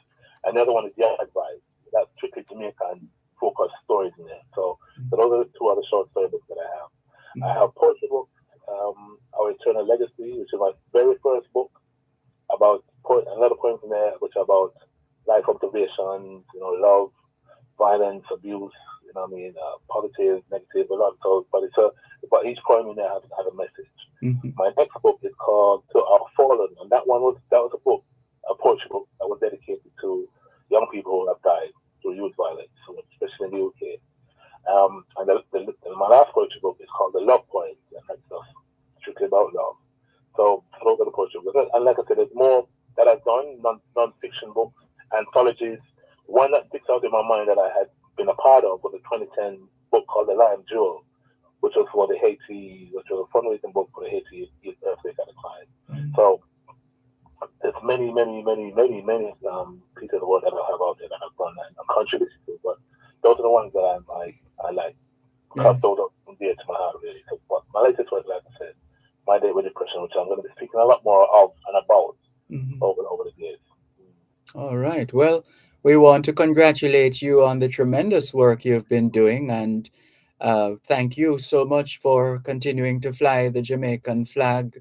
We could broaden that as well to say the Caribbean flag, the African flag. A couple of days ago was Africa Day, or was it yesterday? Yesterday, yes, Africa Day. Yeah. So thank you for the opportunity. Yeah, no, I feel guilty now because it just occurred to me, you've been on with me for a while, and instead of enjoying Treasure Beach and Calabash, hello, I'm going to let you go now, Kwame. Thank you so much. Thank you for the opportunity. Always Anytime. Take care. All the best. Well done. Take care.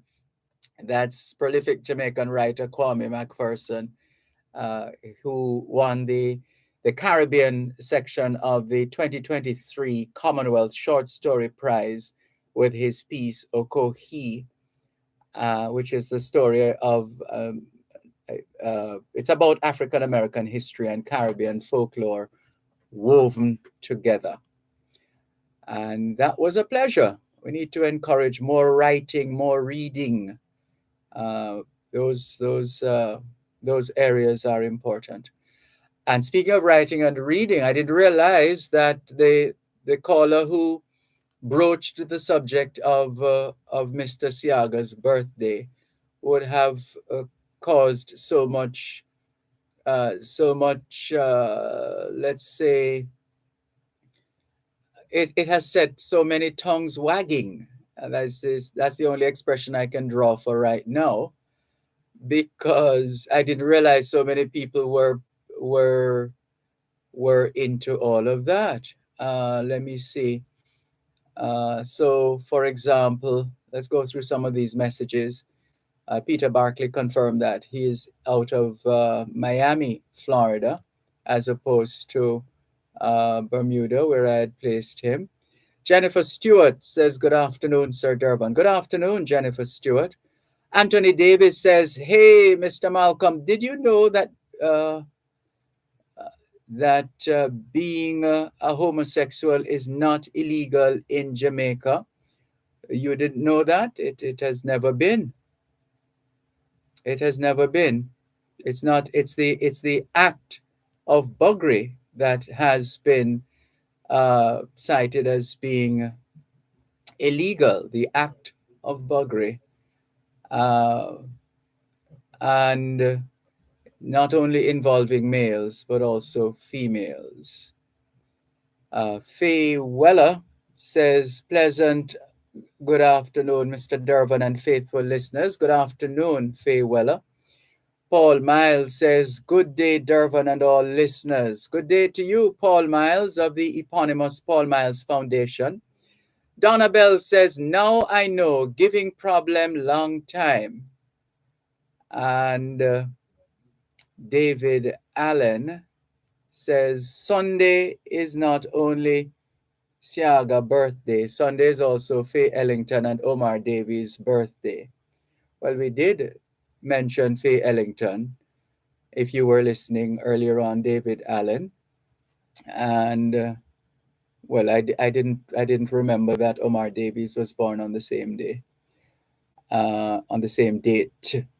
And Donna Bell is asking why this man pushing his political agenda here. Well, people are free to push. Those of us who are on the receiving end have to be on our toes to ensure that no one is being libeled or slandered, and that whatever is done in good taste. After all, we're supposed to be people of the same family, as in this case, the Jamaican family. Donna Bell says Siaga is not important than any other prime minister. Who said he was? Donna Bell, well, we don't have to engage in name calling now, Donna Bell, not necessary. She asked, why you never bring a bouquet for your Jesus that mash up Jamaica? Oh dear.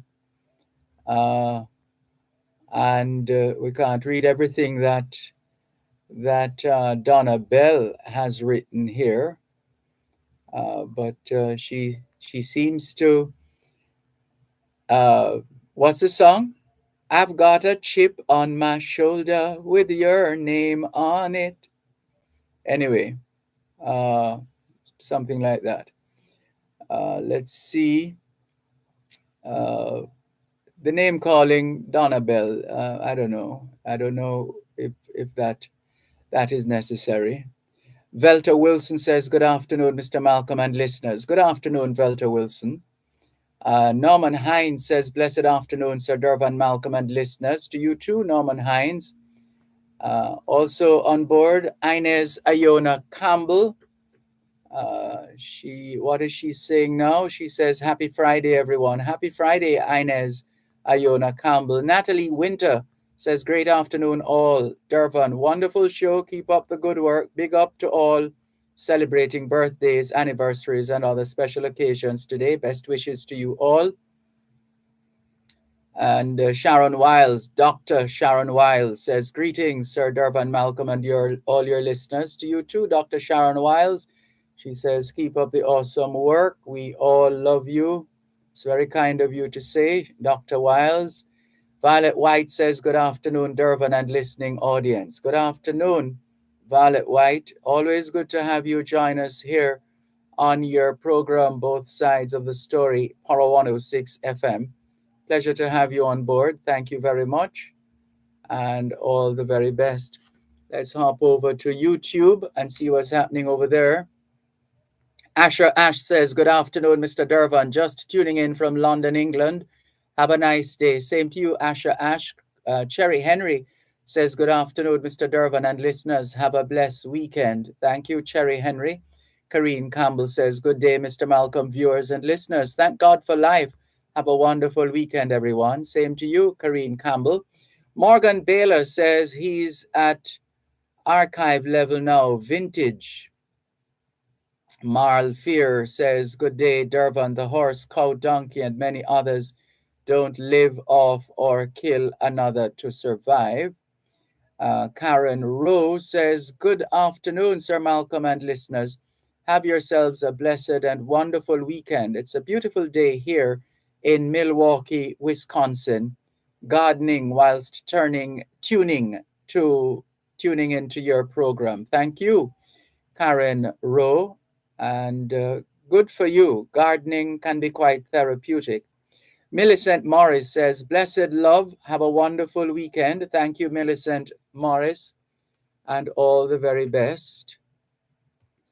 And let's see who else is messaging us here. Let's hop across to WhatsApp to see what's up. Let's see if we can find out from our listeners their thoughts right now and the extent to which they've been sharing those thoughts with us here on both sides of the story. But first, let's see. Do we have time for the break? Or let's take the break first and then come back with more.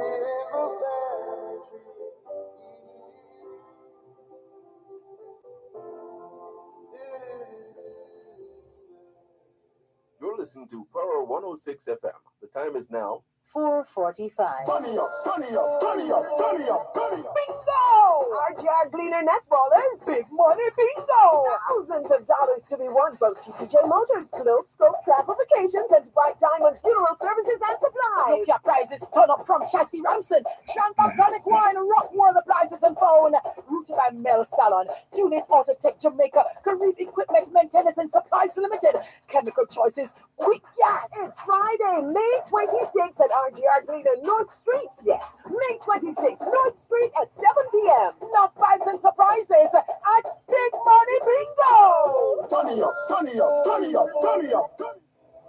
No future for you and me.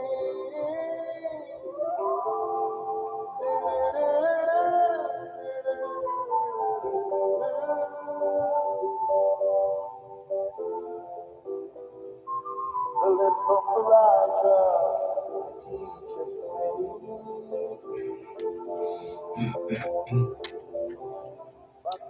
Thanks a lot for staying with us. Que hora es en español? Son las 5:15. Quelle heure est-il en français?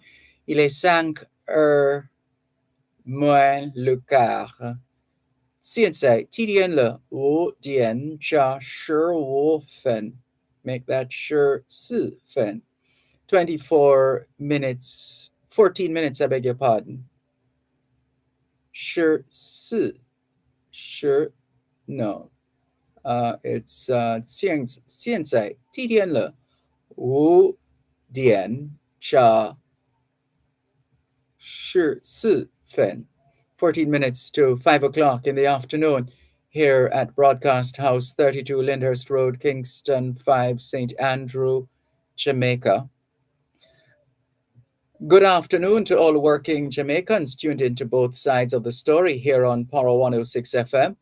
It's a good time for us to ask ourselves, how productive have we been today? How productive have we been today?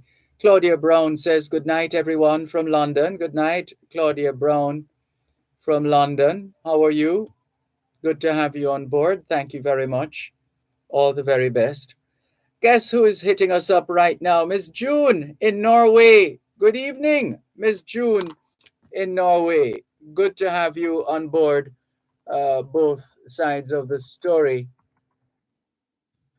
here on Power 106 FM. Thank you very much for joining us. Good to have you on board. Welcome. And hello. Oh, let's go to this one. This is from, this one says, enough. It's a flyer.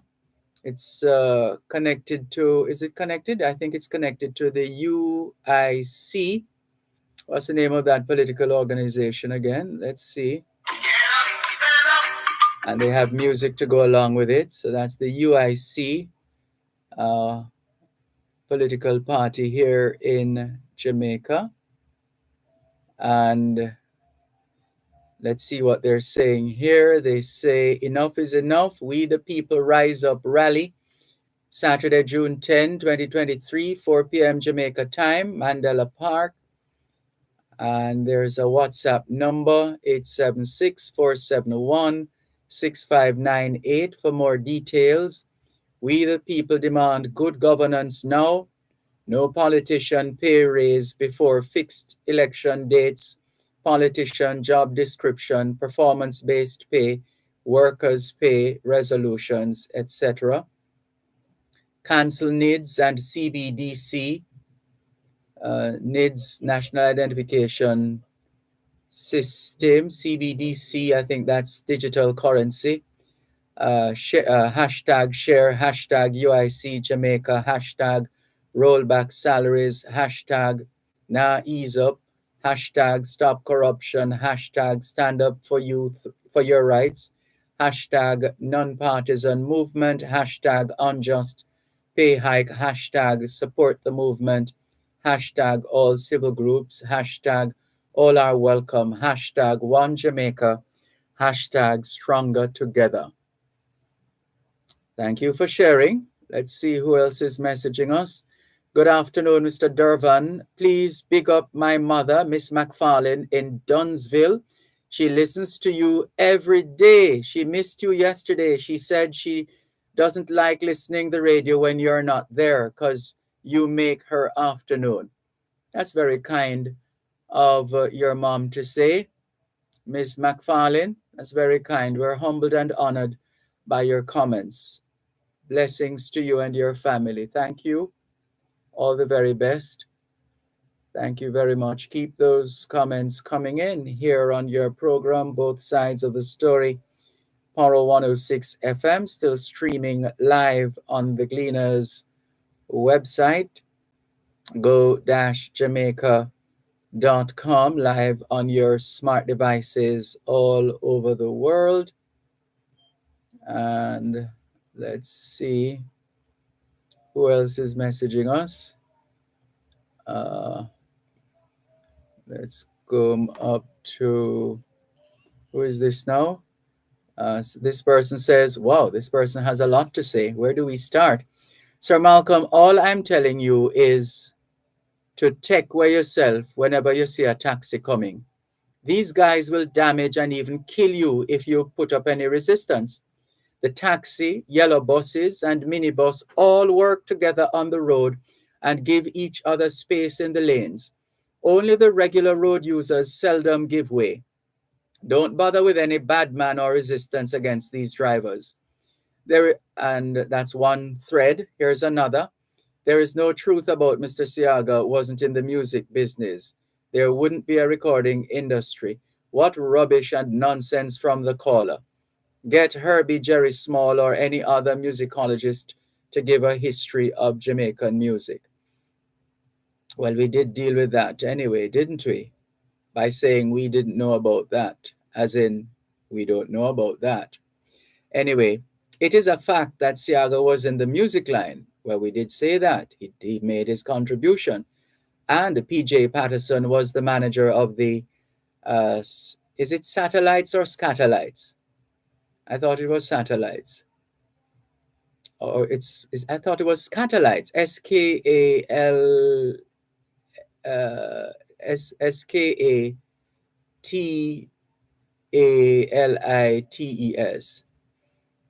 But none was the creator of the Jamaican music industry. Sometimes most educated Jamaicans speak without facts. All engineers have to do and study trend analysis, also worst case analysis. Neville seems to be a talker without action. Where was this Neville at Emancipation Park with the TBC church people this week from Wednesday to Friday, 7:30 a.m. to 12 noon, and Advocate Network Jamaica also this week from 12 noon to 2 p.m. from Wednesday to Friday, demonstrating against the parliamentarian salary and more. I am sure this will continue and not a 9-day wonder, says this listener. Miss Dell says, good evening, good afternoon. The things Neville says are in the Constitution. I never hear before, like debt must be paid before we take care of health, security, and education. What nonsense. This man depresses me. Mr. Malcolm, if we are so poor, the economy is so bad, and we're suffering, how did we find 100 billion to pay our public servants plus double our politicians' pay? Michael from Bellplain in Clarendon is greeting us as usual and wants us to big up his friend Blacker. We just did. This one says, Mr. Malcolm, good day. Good day to you too. Thank you very much. Good day, Dervan. Please send anniversary greetings to the archers of Rio Nuevo from the Battleside community. Well, happy anniversary to the archers. Happy anniversary, Mr. and Mrs. Archer. This one says, good afternoon, Dervan. I see where the Prime Minister has decided on not taking up the salary increase that was handed down to him. Now his cabinet and other members of parliament must follow suit too and do the honorable thing and request a review of the percentages increases that they got. We're not saying that they shouldn't get increases on their salaries, but the percentage is far too high. We, the Jamaican people, will not be satisfied with anything otherwise. Will we be able to clear all these messages quickly? Let's see what else is happening. Going down the line. Well, it looks like we have covered most, if not all of them now. It looks that way. Looks that way. Yeah, I think so.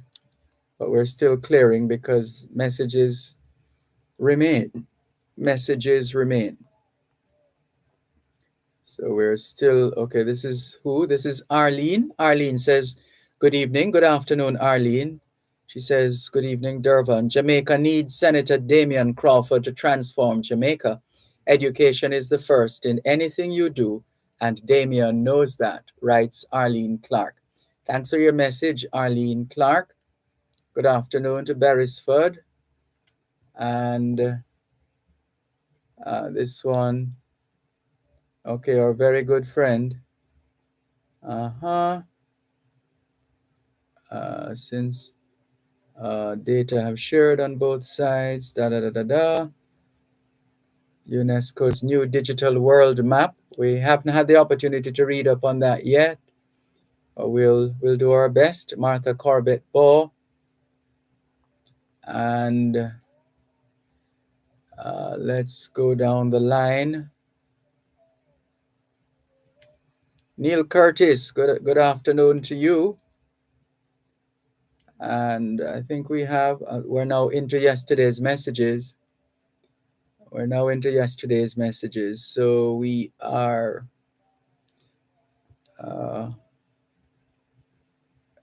all is well. Okay, all right. So we have other matters to take care of then. So we're through with the messages for now. Can we thank you once again for the privilege of serving you on yet another edition of your... what is this? Oh, okay. Right. Where were we? Thank you so much. Can we thank you once again for the privilege of serving you on yet another edition of your program, Both Sides of the Story, for today, Friday, the 26th of May, 2023. The moving finger writes, and having writ moves on. Nor all your piety nor wit shall lure it back to cancel half a line, nor all your tears wash out a word of it. All things being well, Both Sides of the Story returns Monday afternoon, 2 to 5. Till then, this is Dervan Malcolm reminding all of us that every day is an opportunity to do better than yesterday. Have a great weekend.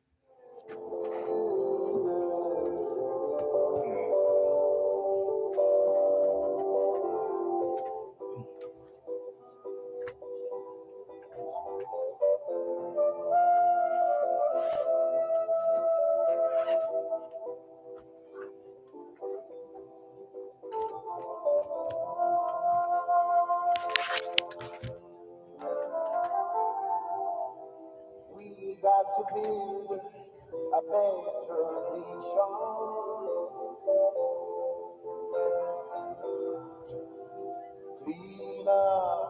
Clean up our creation. Or there will be no future for you and me.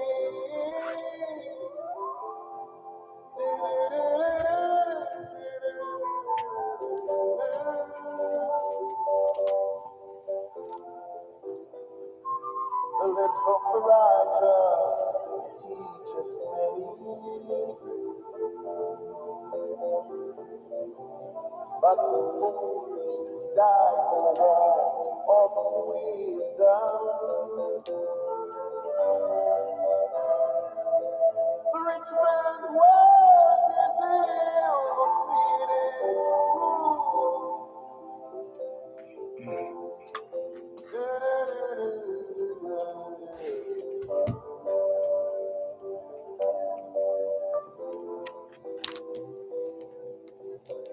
Sensation of the soul is vanity. Oh, destruction of poor people is poverty.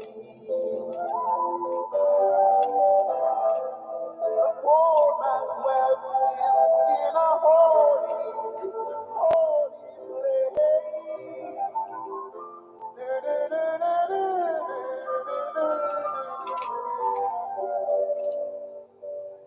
You're listening to Power 106 FM. The time is now 5 o'clock.